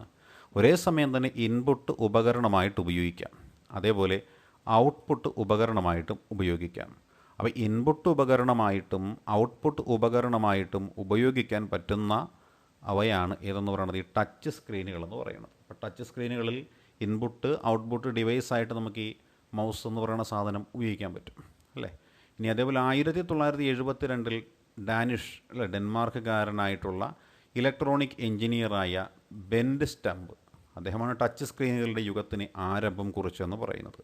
അപ്പോൾ ടച്ച് സ്ക്രീനുകളുടെ യുഗത്തിന് ആരംഭം കുറിച്ചത് ആരെന്ന് ചോദിച്ചാൽ അത് ബെൻഡ് സ്റ്റംപ് എന്ന് പറയുന്നൊരു വ്യക്തിയാണ്. ബെൻഡ് സ്റ്റംപ് 1972 ഡാനിഷ് ഇലക്ട്രോണിക് എഞ്ചിനീയറായ ബെൻഡ് സ്റ്റംപാണ് ടച്ച് സ്ക്രീനുകളുടെ യുഗത്തിന് ആരംഭം കുറിച്ചത്. ഇനി ഓപ്പറേറ്റിംഗ് സിസ്റ്റത്തെക്കുറിച്ച് നമുക്കൊന്ന് നോക്കാം അല്ലേ. ഓപ്പറേറ്റിംഗ് സിസ്റ്റം എന്താണ്? ഓപ്പറേറ്റിംഗ് സിസ്റ്റം കമ്പ്യൂട്ടറിൽ ഒരു ഉപയോക്താവ് നടത്തുന്ന ഓരോ പ്രവർത്തനത്തിനും സഹായിക്കുന്ന വേലക്കാരനായിട്ട് പ്രവർത്തിക്കുകയാണ് യഥാർത്ഥ ഓപ്പറേറ്റിംഗ് സിസ്റ്റം അഥവാ പ്രവർത്തക സംവിധാനം എന്ന് പറയുന്നത്. അപ്പോൾ കമ്പ്യൂട്ടറിൽ ഒരു ഉപയോക്താവ് നടത്തുന്ന ഓരോ പ്രവർത്തനത്തിനും സഹായിക്കുന്ന ഒരു സേവകൻ അല്ലെങ്കിൽ ഒരു വേലക്കാരനായിട്ട് പ്രവർത്തിക്കുകയാണ് യഥാർത്ഥത്തിൽ ഓപ്പറേറ്റിംഗ് സിസ്റ്റം അഥവാ പ്രവർത്തക സംവിധാനം ചെയ്യുന്നത്. പ്രവർത്തക സംവിധാനം എന്നുള്ളതാണ് ഈ പറയുന്ന ഓപ്പറേറ്റിംഗ് സിസ്റ്റത്തിൻ്റെ പൂർണ്ണമായ മലയാളം എന്ന് പറയുന്നത്. അപ്പോൾ കമ്പ്യൂട്ടറിൽ ഒരു ഉപയോക്താവ് നടത്തുന്ന ഓരോ പ്രവർത്തനത്തിനെയും സഹായിക്കുന്ന ഒരു സേവകനായിട്ട് പ്രവർത്തിക്കുന്ന റോളിലാണ് ഓപ്പറേറ്റിംഗ് സിസ്റ്റം ഉള്ളത്. അപ്പോൾ ഓപ്പറേറ്റിംഗ് സിസ്റ്റത്തിന് ഉദാഹരണങ്ങളൊക്കെ ചോദിക്കാൻ പരീക്ഷയ്ക്ക്. ഓപ്പറേറ്റിംഗ് സിസ്റ്റത്തിന് ഉദാഹരണമായിട്ട് നമുക്ക് പറയാൻ പറ്റുന്ന പേരാണ് യൂണിക്സ് പറയാൻ പറ്റും. യൂണിക്സ് എന്ന് പറയുന്നത് ഒരു ഓപ്പറേറ്റിംഗ് സിസ്റ്റമാണ്. ബി എസ് ഡി എന്നതും ഒരു ഓപ്പറേറ്റിംഗ് സിസ്റ്റമാണ്. മൈക്രോസോഫ്റ്റ് വിൻഡോസ് അല്ലേ, നമ്മൾ കേട്ടിട്ടുള്ളത്, കൂടുതൽ ആളുകളും കേട്ടിരിക്കുന്നത് മൈക്രോസോഫ്റ്റ് വിൻഡോസിനെ കുറിച്ചായിരിക്കാം. ഈ മൈക്രോസോഫ്റ്റ് വിൻഡോസും ഒരു ഓപ്പറേറ്റിംഗ് സിസ്റ്റമാണ്. മാക് ഒ എസ് എന്ന് പറയുന്നു അല്ലേ, മാക് ഒ എസ് അതും ഒരു ഓപ്പറേറ്റിംഗ് സിസ്റ്റമാണ്. അതേപോലെ ഗ്നു ലിനക്സ് എന്ന് പറയുന്നതും ഓപ്പറേറ്റിംഗ് സിസ്റ്റമാണ് അല്ലേ. Mac O S, GNU Linux, Microsoft Windows, BSD, Unix എന്നിവയെല്ലാം ഓപ്പറേറ്റിംഗ് സിസ്റ്റത്തിന് ഉദാഹരണമാണ്. ഒരു കമ്പ്യൂട്ടറിൽ ഒരു ഉപയോക്താവ് നടത്തുന്ന ഓരോ പ്രവർത്തനത്തിനെയും സഹായിക്കുന്ന സേവകനായിട്ട് പ്രവർത്തിക്കുക എന്നതാണ് ഈ പറയുന്ന ഓപ്പറേറ്റിംഗ് സിസ്റ്റത്തിൻ്റെ ഡ്യൂട്ടി എന്ന് നാം പറയുന്നത്. ഇനി ഇതേപോലെ നോക്കിയാലോ, നമ്മളിന്ന് ഉപയോഗിക്കുന്ന മൊബൈൽ ഫോണുകളുണ്ടല്ലോ, ആ മൊബൈൽ ഫോണുകൾ പ്രവർത്തിക്കുന്നതും ചില ഓപ്പറേറ്റിംഗ് സിസ്റ്റങ്ങളുടെ സഹായത്തോടു കൂടിയാണ് അല്ലേ. നാം ഉപയോഗിക്കുന്ന മൊബൈൽ ഫോണുകൾ പ്രവർത്തിക്കുന്നതും ചില ഓപ്പറേറ്റിംഗ് സിസ്റ്റങ്ങളുടെ സഹായത്തോടെയാണ്. നാം ഉപയോഗിക്കുന്ന പല മൊബൈൽ ഫോണുകളും പ്രവർത്തിക്കുന്നത് ചില ഓപ്പറേറ്റിംഗ് സിസ്റ്റങ്ങളുടെ സഹായത്തോടു കൂടിയിട്ടാണ്. നമ്മൾ നോക്കിയാൽ നമുക്ക് കാണാൻ പറ്റില്ല പ്രധാനപ്പെട്ട മൊബൈൽ ഓപ്പറേറ്റിംഗ് സിസ്റ്റങ്ങൾ ഏതെല്ലാമെന്ന് ചോദിച്ചാൽ നമുക്ക് കാണാൻ പറ്റും. ഏതൊക്കെ? Symbian, Ubuntu, Windows, blackberry, Android, apple, iOS. അപ്പോൾ Android, apple iOS, Symbian, blackberry, Windows, Ubuntu എന്നിവയാണ് പ്രധാന മൊബൈൽ ഓപ്പറേറ്റിംഗ് സിസ്റ്റങ്ങളെന്ന് പറയുന്നത്. കമ്പ്യൂട്ടർ കണ്ടുപിടിച്ച് വർഷങ്ങൾക്ക് ശേഷമാണ് അല്ലെങ്കിൽ ഒരുപാട് നാളുകൾക്ക് ശേഷമാണ് ആദ്യത്തെ ഓപ്പറേറ്റിംഗ് സിസ്റ്റം എത്തുന്നത് തന്നെ. അപ്പോൾ കമ്പ്യൂട്ടറുകൾ കണ്ടുപിടിച്ച് വർഷങ്ങൾക്ക് ശേഷമാണ് ആദ്യത്തെ ഓപ്പറേറ്റിംഗ് സിസ്റ്റം എത്തുന്നതെന്ന് നമ്മൾ മനസ്സിലാക്കി കേട്ടോ. അപ്പോൾ ആദ്യത്തെ ഓപ്പറേറ്റിംഗ് സിസ്റ്റം എത്തുന്നത് കമ്പ്യൂട്ടർ കണ്ടുപിടിച്ച് ഒരുപാട് വർഷങ്ങൾക്കൊക്കെ ശേഷമാണ്.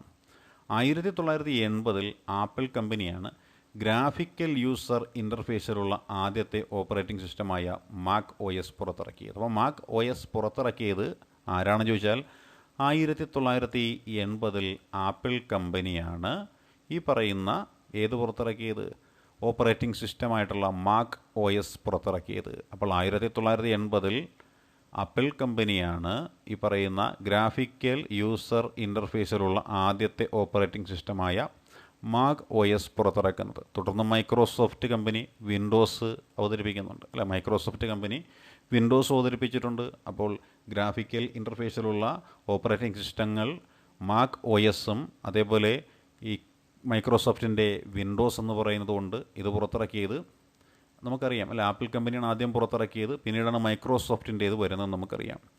1992 അമേരിക്കക്കാരനായിട്ടുള്ള റിച്ചാർഡ് മാത്യു അല്ലെ. 1992 അമേരിക്കക്കാരനായിട്ടുള്ള റിച്ചാർഡ് മാത്യു സ്റ്റാൽമാൻ ഉണ്ട് അല്ലേ. 1992 അമേരിക്കക്കാരനായ റിച്ചാർഡ് മാത്യു സ്റ്റാൽമൻ, അതേപോലെ ഫിൻലൻഡുകാരനായ ലിനക്സ് ബെനഡിക്റ്റ് അല്ലേ. Linux Benedict. അപ്പോൾ ആ ലിനക്സ് ബെനഡിക്റ്റുമായിട്ട് ചേർന്ന് തയ്യാറാക്കിയ ഒരു സ്വതന്ത്ര ഓപ്പറേറ്റിംഗ് സിസ്റ്റമാണ് ഗ്നു ലിനക്സ് എന്ന് പറയുന്നത്. അപ്പോൾ അമേരിക്കക്കാരനായ റിച്ചാർഡ് മാത്യു സ്റ്റാൽമാനും ഫിൻലൻഡുകാരനായ ലിനക്സ് ബെനഡിക്റ്റുമായിട്ട് ചേർന്ന് തയ്യാറാക്കിയ സ്വതന്ത്ര ഓപ്പറേറ്റിംഗ് സിസ്റ്റത്തിൻ്റെ പേരാണ് ഗ്നു ലിനക്സ് എന്ന് പറയുന്നത്. Captcha, CAPTCH, captcha, completely automated public ടേറിംഗ് test to tell computers and humans apart. Captcha എന്നൊരു സംജ്ഞ നമുക്കുണ്ട്.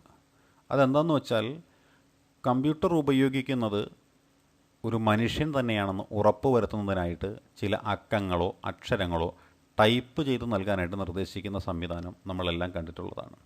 ഇതിനെയാണ് ക്യാപ്ച എന്ന് പേരിട്ട് വിശേഷിപ്പിക്കുന്നത്. അതായത് ഉപയോക്താവ് ഒരു മനുഷ്യൻ തന്നെയാണെന്ന് ഉറപ്പുവരുത്തുന്നതിനായിട്ട് ചില അക്കങ്ങളോ അക്ഷരങ്ങളോ ടൈപ്പ് ചെയ്ത് നൽകാനായിട്ട് നിർദ്ദേശിക്കുന്ന സംവിധാനത്തിനെയാണ് നമ്മൾ എന്ത് വിളിക്കുന്നത്? ക്യാപ്ച എന്ന് പേരിട്ട് വിശേഷിപ്പിക്കുന്നത്. അപ്പോൾ ക്യാപ്ച എന്ന് പേരിട്ട് വിശേഷിപ്പിക്കുന്നത് എന്താണ്? ഒരു ഉപയോക്താവ് ഒരു മനുഷ്യൻ തന്നെയാണെന്ന് ഉറപ്പുവരുത്തുന്നതിനായിട്ട് ചില അക്കങ്ങളോ അക്ഷരങ്ങളോ ടൈപ്പ് ചെയ്ത് നൽകാൻ നിർദ്ദേശിക്കുന്ന സംവിധാനത്തിനെയാണ് ക്യാപ്ച എന്ന് പറയപ്പെടുന്നത്.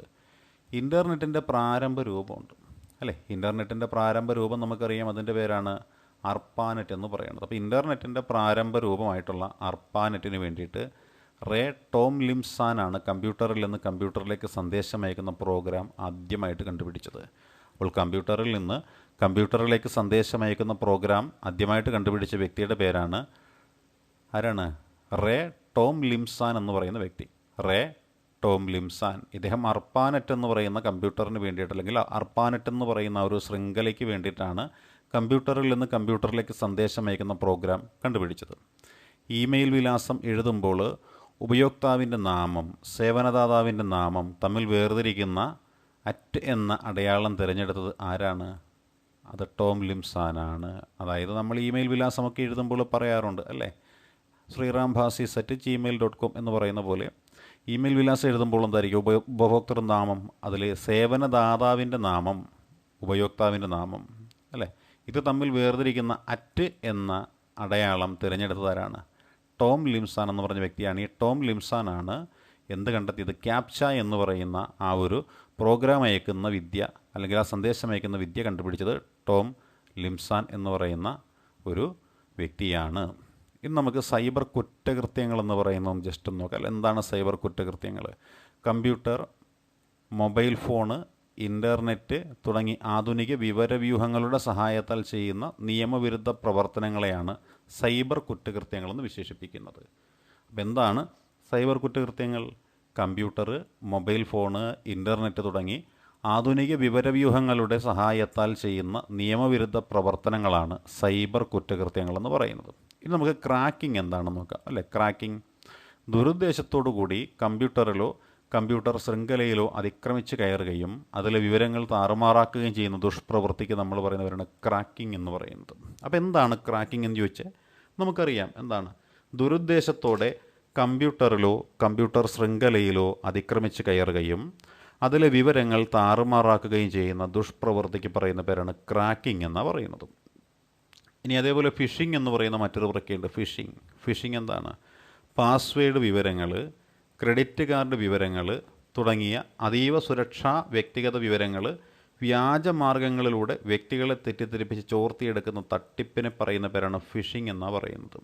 പാസ്വേഡിൽ വിവരങ്ങൾ, ക്രെഡിറ്റ് കാർഡിൽ വിവരങ്ങൾ മുതലായവ അതീവ സുരക്ഷാ വ്യക്തിഗത വിവരങ്ങളാണല്ലോ. അപ്പോൾ ഇത്തരത്തിലുള്ള വിവരങ്ങൾ വ്യാജമാർഗങ്ങളിലൂടെ വ്യക്തികളെ തെറ്റിദ്ധരിപ്പിച്ച് ചോർത്തിയെടുക്കുന്ന പ്രക്രിയയ്ക്ക് പറയുന്ന പേരാണ് ഫിഷിംഗ് എന്ന് പറയുന്ന പ്രക്രിയ അല്ലെ. ഫിഷിംഗ് എന്ന് പറയുന്നത് ഇതാണ്.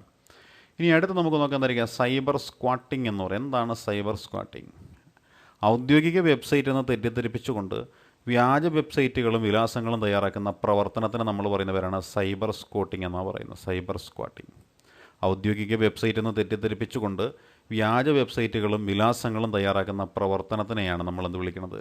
സൈബർ സ്ക്വാട്ടിംഗ് എന്ന് വിശേഷിപ്പിക്കുന്നത്. അപ്പോൾ സൈബർ സ്ക്വാട്ടിംഗ് എന്തെന്ന് ചോദിച്ചാൽ ഔദ്യോഗിക വെബ്സൈറ്റ് എന്ന് തെറ്റിദ്ധരിപ്പിച്ച് വ്യാജ വെബ്സൈറ്റുകളും വിലാസങ്ങളും തയ്യാറാക്കുന്ന പ്രവർത്തനത്തിനെയാണ് സൈബർ സ്ക്വാട്ടിംഗ് എന്ന് പറയുന്നത്. ഇനി പോണോഗ്രാഫി എന്ന് പറയുന്ന ഒരു സംവിധാനമുണ്ട്. എന്താണ് പോണോഗ്രാഫി എന്ന് നമുക്കൊന്ന് നോക്കാം അല്ലേ. അശ്ലീല ചിത്രങ്ങളും മറ്റും പ്രദർശിപ്പിക്കുകയും പ്രചരിപ്പിക്കുകയും ചെയ്യുന്ന പ്രവർത്തനത്തിനെയാണ് പോണോഗ്രാഫി എന്ന് പറയുന്നത്. അശ്ലീല ചിത്രങ്ങളും മറ്റും പ്രദർശിപ്പിക്കുകയും പ്രചരിപ്പിക്കുകയും ചെയ്യുന്ന പ്രവർത്തനത്തിനെയാണ് പോണോഗ്രാഫി എന്ന് പറയുന്നത്. ഇനി എന്താണ് സൈബർ ടെററിസം എന്ന് നമുക്കൊന്ന് നോക്കാം അല്ലേ. സൈബർ ടെററിസം എന്താണ് എന്ന് നമുക്കൊന്ന് നോക്കാം അല്ലേ. സൈബർ ടെററിസം എന്നുള്ള പദമൊക്കെ നമ്മൾ കേട്ടിട്ടുള്ളതാണ് അല്ലേ. ദേശസുരക്ഷ നമ്മൾ കേട്ടിട്ടുള്ളതാണ് അല്ലേ. ദേശസുരക്ഷ. ഇപ്പോൾ ദേശസുരക്ഷ, രാജ്യത്തിൻ്റെ ഏകത, പരമാധികാരം എന്നിവയ്ക്കെതിരെ സൈബർ സാങ്കേതിക വിദ്യ ഉപയോഗിച്ച് നടത്തുന്ന പ്രവർത്തനത്തിനെയാണ് നമ്മൾ സൈബർ ടെററിസം എന്ന് പേരിട്ട് വിശേഷിപ്പിക്കാറ്. അപ്പോൾ ദേശസുരക്ഷ, രാജ്യത്തിൻ്റെ ഏകത, പരമാധികാരം എന്നിവയ്ക്കെതിരെ സൈബർ സാങ്കേതിക വിദ്യ ഉപയോഗിച്ച് നടത്തുന്ന പ്രവർത്തനത്തിനാണ് നമ്മൾ സൈബർ ടെററിസം എന്ന് പേരിട്ട് വിശേഷിപ്പിക്കുന്നത്. 2000 ഒക്ടോബർ 17 ഇന്ത്യയിൽ IT ആക്ട് നിലവിൽ വരുന്നത്. അപ്പോൾ ഐ ടി ആക്ട് നിലവിൽ വന്നത് 2000 ആണ്ടിലാണെന്നും ഒക്ടോബർ 17-നാണെന്നും നമുക്കറിയാം. ഇതേപോലെ ഇത് ഭേദഗതി ചെയ്തത് ഒക്ടോബർ മാസം 27, 2009 ഇത് ഭേദഗതി ചെയ്യപ്പെട്ടത്. അപ്പോൾ ഇത് ഭേദഗതി ചെയ്യപ്പെട്ടത് 2009 ഒക്ടോബർ 27-നാണ് ഈ നിയമം ഭേദഗതി ചെയ്യപ്പെടുന്നത്. ഇനി എന്താണ് പ്രോഗ്രാമുകൾ നമുക്ക് നോക്കാം, അല്ലേ? പ്രോഗ്രാമുകൾ ധാരാളം നമ്മൾ കണ്ടിട്ടുമുണ്ട്, കേട്ടിട്ടുമുണ്ട്. അപ്പോൾ എന്താണ് പ്രോഗ്രാമുകൾ എന്നൊന്ന് മനസ്സിലാക്കാൻ ശ്രമിക്കാം, അല്ലേ? കമ്പ്യൂട്ടറിന് നൽകുന്ന നിർദ്ദേശങ്ങളുടെ കൂട്ടത്തിനെയാണ് നമ്മൾ പ്രോഗ്രാമുകളെന്ന് വിശേഷിപ്പിക്കുന്നത്. അപ്പോൾ കമ്പ്യൂട്ടറിന് നൽകുന്ന നിർദ്ദേശങ്ങളുടെ കൂട്ടമാണ് പ്രോഗ്രാമുകൾ. കമ്പ്യൂട്ടറിനെ നൽകുന്ന നിർദ്ദേശങ്ങളുടെ കൂട്ടത്തിനെയാണ് നമ്മളെന്ത് വിളിക്കുന്നത്? പ്രോഗ്രാമുകളെന്ന് പേരിട്ട് വിശേഷിപ്പിക്കുന്നത്. അപ്പോൾ കമ്പ്യൂട്ടറിന് നൽകുന്ന നിർദ്ദേശങ്ങളുടെ കൂട്ടമാണ് പ്രോഗ്രാമുകൾ. കമ്പ്യൂട്ടറിന് നേരിട്ട് മനസ്സിലാക്കാൻ കഴിയുന്ന ഭാഷ എന്ന് പറയുന്നത് ബൈനറി ഭാഷയാണ്. 0, 1 എന്നീ 2 ചിഹ്നങ്ങൾ മാത്രം ഉപയോഗിച്ചുകൊണ്ടുള്ള നിർദ്ദേശങ്ങളടങ്ങിയ ഭാഷയാണ് ബൈനറി ഭാഷ എന്ന് പറയുന്നത്. അപ്പോൾ ബൈനറി ഭാഷ എന്താണെന്ന് ചോദിച്ചാൽ കമ്പ്യൂട്ടറിന് നേരിട്ട് മനസ്സിലാക്കാൻ കഴിയുന്ന ഭാഷയാണ് ബൈനറി ഭാഷയെന്നും 0, 1 എന്നീ 2 ചിഹ്നങ്ങൾ മാത്രമേ ഈ പറയുന്ന ബൈനറി ഭാഷയിൽ ഉൾപ്പെട്ടിട്ടുള്ളൂവെന്നും നമുക്ക് മനസ്സിലാക്കാനായിട്ട് സാധിക്കുന്നതാണ്. ഇതുപോലെ തന്നെ പ്രോഗ്രാമിംഗ് ഭാഷകളുണ്ടല്ലോ. കമ്പ്യൂട്ടർ ഭാഷകൾക്ക് നമ്മൾ പറയുന്ന മറ്റൊരു പേരാണ് പ്രോഗ്രാമിംഗ് ഭാഷകളെന്ന് പറയാറുണ്ട്. അതിൽ പൈത്തൺ, ജാവ, C++ എന്നിവയെല്ലാം പ്രോഗ്രാമിംഗ് ഭാഷകൾക്ക് ഉദാഹരണമായിട്ട് നമുക്ക് പഠിക്കാൻ സാധിക്കുന്നതാണ്. അപ്പോൾ പ്രധാനപ്പെട്ട പ്രോഗ്രാമിംഗ് ഭാഷകൾ ഏതെല്ലാമെന്ന് ചോദിച്ചാൽ അതിൽ പൈത്തൺ, ജാവ, C++ എന്നിവയാണ് പ്രധാനപ്പെട്ട പ്രോഗ്രാമിംഗ് ഭാഷകളെന്ന പേരിൽ അറിയപ്പെടുന്നത്. പൈത്തൺ ഭാഷയിൽ ഒരു കൂട്ടം വിലകളെ സൂചിപ്പിക്കാൻ ഉപയോഗിക്കുന്ന ആ ഒരു പദമാണ് റേഞ്ച് എന്ന് പറയുന്നത്. അപ്പോൾ എന്താണ് റേഞ്ച് എന്ന് ചോദിച്ചാൽ പൈത്തൺ ഭാഷയിൽ, പൈത്തൺ എന്ന് പറയുന്ന ആ ഒരു കമ്പ്യൂട്ടർ പ്രോഗ്രാമിംഗ് ഭാഷയിൽ ഒരു കൂട്ടം വിലകളെ സൂചിപ്പിക്കാനായിട്ട് ഉപയോഗിക്കുന്ന പദമാണ് റേഞ്ച് എന്ന് പറയുന്നത്. റേഞ്ച് 1, 0 എന്നത് 10-ൽ കുറവായ വിലകളെ സൂചിപ്പിക്കുന്നു. എക്സാമ്പിൾ 0 മുതൽ 9 വരെയുള്ള ആ ഒരു വിലകളെയാണ് റേഞ്ച് 10 എന്നതുകൊണ്ട് ഉദ്ദേശിക്കുന്നത്. 10-നുള്ളിൽ നിൽക്കുന്ന വിലകളെയാണ് നമ്മൾ ഈ പറയുന്ന റേഞ്ച് 10 എന്നതുകൊണ്ട് ഉദ്ദേശിക്കുന്നത്. ഇനി ഇവിടെ നോക്കിയാലോ, റേഞ്ച് 1,10 എന്ന് കൊടുത്തിട്ടുണ്ട്, അല്ലേ? റേഞ്ച് 1,10 എന്നെന്തായിരിക്കും? 10-ൽ കുറവായ 1 മുതലുള്ള സംഖ്യകളെ സൂചിപ്പിക്കുന്നു. അതാണ് റേഞ്ച് 1,10 എന്ന് പറയുന്നത്. ഇവിടെ വർധനവ് ചിലപ്പോൾ 1 ആയിരിക്കാം, കൂടുതലല്ല 1 ആയിരിക്കാം ഇവിടുത്തെ വർധനവ് എന്നും പറയുന്നു. ഇനിയോ, പ്രോഗ്രാമിംഗ് ഭാഷയിലുള്ള നിർദ്ദേശങ്ങളെ ബൈനറി ഭാഷയിലേക്കും തിരിച്ച് ബൈനറി ഭാഷയിലുള്ള നിർദ്ദേശങ്ങളെ പ്രോഗ്രാമിംഗ് ഭാഷയിലേക്കും മാറ്റുന്നതിനെ ട്രാൻസ്ലേറ്റർ പ്രോഗ്രാമുകളാണ് ഉപയോഗിക്കുന്നത്. അപ്പോൾ എന്താണ് നമുക്കൊന്ന് നോക്കാം, അല്ലേ? പ്രോഗ്രാമിംഗ് ഭാഷയിലുള്ള നിർദ്ദേശങ്ങളെ ബൈനറി ഭാഷയിലേക്കും തിരിച്ച് ബൈനറി ഭാഷയിലുള്ള നിർദ്ദേശങ്ങളെ പ്രോഗ്രാമിംഗ് ഭാഷയിലേക്ക് മാറ്റുന്നതിന് ട്രാൻസ്ലേറ്റർ പ്രോഗ്രാമുകളാണ് ഉപയോഗിക്കുന്നത്. അപ്പോൾ ട്രാൻസ്ലേറ്റർ പ്രോഗ്രാമിൻ്റെ ഉദ്ദേശം എന്തെന്ന് ചോദിച്ചാൽ പ്രോഗ്രാമിംഗ് ഭാഷയിലുള്ള ബൈനറി ഭാഷയിലേക്കും ബൈനറി ഭാഷയിലുള്ളതിനെ പ്രോഗ്രാമിംഗ് ഭാഷയിലേക്കും മാറ്റുന്നതിന് ഉപയോഗിക്കുന്നതാണ് ട്രാൻസ്ലേറ്ററുകൾ എന്ന് പറയുന്നത്. വാക്കുകളുടെ അല്ലെങ്കിൽ അക്ഷരങ്ങളുടെയും അക്കങ്ങളുടെയും ചിഹ്നത്തിൻ്റെയും കൂട്ടത്തിന് നമ്മൾ വിളിക്കുന്നൊരു പേരുണ്ട് സ്ട്രിങ് എന്നാണ് വിശേഷിപ്പിക്കാറുള്ളത്. എന്താണ് സ്ട്രിങ്? വാക്കുകളുടെ അല്ലെങ്കിൽ അക്ഷരങ്ങളുടെ അക്കങ്ങളുടെ ചിഹ്നങ്ങളുടെയൊക്കെ കൂട്ടത്തിന് വിശേഷിപ്പിക്കുന്ന പേരാണ് സ്ട്രിങ് എന്നാണ് പറയുന്നത്. എന്താണ് സ്ട്രിങ്? വാക്കുകളുടെ അല്ലെങ്കിൽ അക്ഷരങ്ങളുടെ അക്കങ്ങളുടെ ചിഹ്നങ്ങളുടെ കൂട്ടത്തെ വിശേഷിപ്പിക്കുന്ന പേരാണ് സ്ട്രിങ് എന്നാണ് പറയുന്നത്. ഇനി നമുക്ക് നോക്കാം, അല്ലേ? ഉദ്ധരണിയിൽ നൽകുന്നത് എന്ത് തന്നെ ആയിരുന്നാലും അതിനെന്ത് വിളിക്കും? സ്ട്രിങ് എന്ന് വിശേഷിപ്പിക്കും, അല്ലേ? ഉദ്ധരണിയിൽ നൽകുന്നത് എന്ത് തന്നെ ആയിരുന്നാലും അതിനെന്താണ്? സ്ട്രിങ് എന്നാണ് വിശേഷിപ്പിക്കാറുള്ളത്. ഇനി നമുക്ക് ഇൻ്റർപ്രറ്റർ പ്രോഗ്രാമിലെ ഓരോ സ്റ്റേറ്റ്മെൻറ്റിനെയും പ്രത്യേകമായിട്ട് യന്ത്രഭാഷയിലേക്ക് മാറ്റുന്നു, അല്ലേ? ഇൻ്റർപ്രറ്റർ പ്രോഗ്രാമിലെ ഓരോ സ്റ്റേറ്റ്മെൻറ്റിനെയും പ്രത്യേകമായിട്ട് യന്ത്രഭാഷയിലേക്ക് മാറ്റാം. അതേപോലെ തന്നെ കമ്പൈലർ പ്രോഗ്രാം മുഴുവനും ഒരുമിച്ച് യന്ത്രഭാഷയിലേക്ക് മാറ്റാറുമുണ്ട്. അപ്പോൾ ഇൻ്റർപ്രറ്റർ പ്രോഗ്രാമിലെ ഓരോ സ്റ്റേറ്റ്മെൻറ്റിനെയും നമുക്ക് പ്രത്യേകമായിട്ട് യന്ത്രഭാഷയിലേക്ക് മാറ്റാം. അതേപോലെ തന്നെ കമ്പൈലർ പ്രോഗ്രാമുണ്ട്. ഈ കമ്പൈലർ പ്രോഗ്രാം എന്ന് പറയുന്നത് മുഴുവൻ, അല്ലേ? കമ്പൈലർ പ്രോഗ്രാം മുഴുവൻ ഒരുമിച്ച് യന്ത്രഭാഷയിലേക്ക് മാറ്റുകയാണ് ചെയ്യുന്നത്. പരസ്പരം ബന്ധിപ്പിക്കപ്പെട്ട ഹൈപ്പർ ടെക്സ്റ്റ് ഡോക്യുമെൻ്ററികളുണ്ട്. ഇവയെ നമ്മൾ വിളിക്കുന്നവരാണ് വെബ് പേജുകളെന്ന് വിശേഷിപ്പിക്കാറുള്ളത്. പരസ്പരം ബന്ധിപ്പിക്കപ്പെട്ട ഹൈപ്പർ ടെക്സ്റ്റ് ഡോക്യുമെൻ്ററികളെയാണ് വെബ് പേജുകളെന്ന് പേരിട്ട് വിശേഷിപ്പിക്കുന്നത്. പരസ്പരം ബന്ധിക്കപ്പെട്ട ഹൈപ്പർ ടെക്സ്റ്റ് ഡോക്യുമെൻ്ററികളെയാണ് നമ്മൾ വെബ് പേജുകളെന്ന് വിശേഷിപ്പിക്കുന്നത്. ഇത് തയ്യാറാക്കുന്നതിനുള്ള ഒരു മാർക്ക് ഭാഷയാണ് HTML എന്ന് പറയുന്നത്. HTML HTML വെച്ചാൽ എന്തായിരിക്കാം? ഈ പറയുന്ന ഇതെല്ലാം തയ്യാറാക്കുന്നതിനുള്ള ഒരു ഭാഷയെ ആണ് നമ്മൾ HTML എന്ന് വിശേഷിപ്പിക്കുന്നത്. അതായത് അച്ചടിക്കേണ്ട പേജുകളിലെ അക്ഷരങ്ങളുടെ വലിപ്പം, നിറം, ചരിവ് എന്നിവ എങ്ങനെയായിരിക്കണമെന്ന് സൂചിപ്പിക്കുന്ന അടയാളങ്ങളാണ് മാർക്കപ്സ് എന്ന പേരിൽ അറിയപ്പെടുന്നത്. അപ്പോൾ ഇത് തയ്യാറാക്കുന്ന ഒരു ഭാഷയാണ് HTML എന്ന് പറയുന്നത്. അച്ചടിക്കേണ്ട പേജുകളിലെ അക്ഷരങ്ങളുടെ വലിപ്പം, നിറം, ചരിവ് എന്നിവ എങ്ങനെയായിരിക്കണമെന്ന് സൂചിപ്പിക്കുന്ന അടയാളങ്ങളെയാണ് മാർക്കപ്സ് എന്ന് പേരിട്ട് വിശേഷിപ്പിക്കുന്നത്. HTML ആണ് മാർക്കപ്പ് ഭാഷ എന്നറിയപ്പെടുന്നത്. അപ്പോൾ HTML ആണ് മാർക്കപ്പ് ഭാഷ എന്നറിയപ്പെടുന്നത്. ഒരു ടാഗിനുള്ളിൽ അധിക ക്രമീകരണങ്ങൾക്ക് വേണ്ടി നൽകുന്ന നിർദ്ദേശങ്ങളെയാണ് ആട്രിബ്യൂട്ടുകൾ എന്ന് വിശേഷിപ്പിക്കുന്നത്. അപ്പോൾ എന്താണ് ആട്രിബ്യൂട്ടുകൾ? ഒരു ടാഗിനുള്ളിൽ അധിക ക്രമീകരണങ്ങൾക്ക് വേണ്ടി നൽകുന്ന നിർദ്ദേശങ്ങളെയാണ് ആട്രിബ്യൂട്ടുകൾ എന്ന് പേരിട്ട് പരാമർശിക്കാറുള്ളത്. വിവരസംഭരണ ഉപാധികളുടെ അടിസ്ഥാന യൂണിറ്റ് എന്ന് പറയുന്നത് ബൈറ്റാണ്. വിവരസംഭരണ ഉപാധികളുടെ അടിസ്ഥാന യൂണിറ്റ് അറിയപ്പെടുന്ന പേരാണ് ബൈറ്റ് എന്നാണ് അറിയപ്പെടുന്നത്. അപ്പോൾ ഒരു ബൈറ്റ് എത്രയാണ് എന്ന് ചോദിച്ചാൽ 8 ബിറ്റുകൾ ചേരുന്നതിനെയാണ് നമ്മൾ ഒരു ബൈറ്റ് എന്ന് വിശേഷിപ്പിക്കുന്നത്. അല്ലേ, 8 ബിറ്റുകൾ ചേരുന്നതാണ് ഒരു ബൈറ്റ്. ബൈനറി ഡിജിറ്റ് എന്ന പദത്തിൽ നിന്നുമാണ് ബിറ്റ് എന്ന പദം രൂപം കൊണ്ടിട്ടുള്ളത്. അപ്പോൾ ബിറ്റ് എന്ന പദം എങ്ങനെ രൂപം കൊണ്ടു എന്ന് നമുക്ക് മനസ്സിലായി. എന്താണ്? ബൈനറി ഡിജിറ്റ് എന്നതിൽ നിന്നുമാണ് ബിറ്റ് എന്ന പദം രൂപം കൊണ്ടിട്ടുള്ളത്. 1, 0 എന്നീ ഡിജിറ്റുകളാണ് ഇവിടെ ഉപയോഗിക്കുന്നത്. അപ്പോൾ ഇവിടെ ഉപയോഗിക്കുന്നത് 1, 0 എന്നീ ഡിജിറ്റുകളാണ് ഇവിടെ ഉപയോഗിക്കുന്നത്. അല്ലേ, കിലോബൈറ്റ്, മെഗാബൈറ്റ്, ജിഗാബൈറ്റ്, ടെറാബൈറ്റ് എന്നിവയാണ് ഉയർന്ന യൂണിറ്റുകളായിട്ട് കണക്കാക്കുന്നത്. അപ്പോൾ ഉയർന്ന യൂണിറ്റുകളായിട്ട് കണക്കാക്കുന്നത് എന്തെല്ലാമെന്ന് ചോദിച്ചാൽ കിലോബൈറ്റ്, മെഗാബൈറ്റ്, ജിഗാബൈറ്റ്, ടെറാബൈറ്റ് എന്നിവയാണ് ഉയർന്ന യൂണിറ്റുകളായിട്ട് കണക്കാക്കപ്പെടുന്നത്. കമ്പ്യൂട്ടറിനകത്തുള്ള ഘടകങ്ങൾ തമ്മിലോ കമ്പ്യൂട്ടറുകൾ തമ്മിലോ വിവരങ്ങൾ കൈമാറാൻ ഉപയോഗിക്കുന്ന പാതകൾക്ക് ബസ് എന്നാണ് പറയുന്നത്. കമ്പ്യൂട്ടറിനകത്തുള്ള ഘടകങ്ങൾ തമ്മിലോ കമ്പ്യൂട്ടറുകൾ തമ്മിലോ വിവരങ്ങൾ കൈമാറാൻ ഉപയോഗിക്കുന്ന പാതകൾക്കാണ് നമ്മൾ ബസ് എന്ന് പേരിട്ട് വിശേഷിപ്പിക്കാറുള്ളത്. ഇനി എന്താണ് ഗ്രീൻ കമ്പ്യൂട്ടിംഗ് എന്ന് നമുക്കൊന്ന് നോക്കാം. അല്ലേ, അപ്പോൾ ബസ് എന്താണെന്ന് നമ്മൾ പഠിച്ചു. കമ്പ്യൂട്ടറിനകത്തുള്ള ഘടകങ്ങൾ തമ്മിലോ കമ്പ്യൂട്ടറുകൾ തമ്മിലോ വിവരങ്ങൾ കൈമാറാനായിട്ട് ഉപയോഗിക്കുന്ന പാതകൾക്കാണ് ബസ് എന്ന് പൊതുവെ വിശേഷിപ്പിക്കാറുള്ളത്. ഇനി എന്താണ് ഗ്രീൻ കമ്പ്യൂട്ടിംഗ് എന്ന് നമുക്കൊന്ന് നോക്കാം. അല്ലേ, ഗ്രീൻ കമ്പ്യൂട്ടിംഗ് പരിസ്ഥിതി സൗഹൃദപരമായ രീതിയിൽ ഇലക്ട്രോണിക് ഉപകരണങ്ങളുടെ രൂപകൽപ്പനയും നിർവ്വഹണവും ഉപയോഗവും അതോടൊപ്പം ഉപയോഗശൂന്യമായ വസ്തുക്കളുടെ സംസ്കരണവും ഫലപ്രദമായി കൈകാര്യം ചെയ്യുന്നതാണ് ഗ്രീൻ കമ്പ്യൂട്ടിംഗ് എന്നതുകൊണ്ട് അർത്ഥമാക്കുന്നത്. അപ്പോൾ എന്താണ് ഗ്രീൻ കമ്പ്യൂട്ടിംഗ്?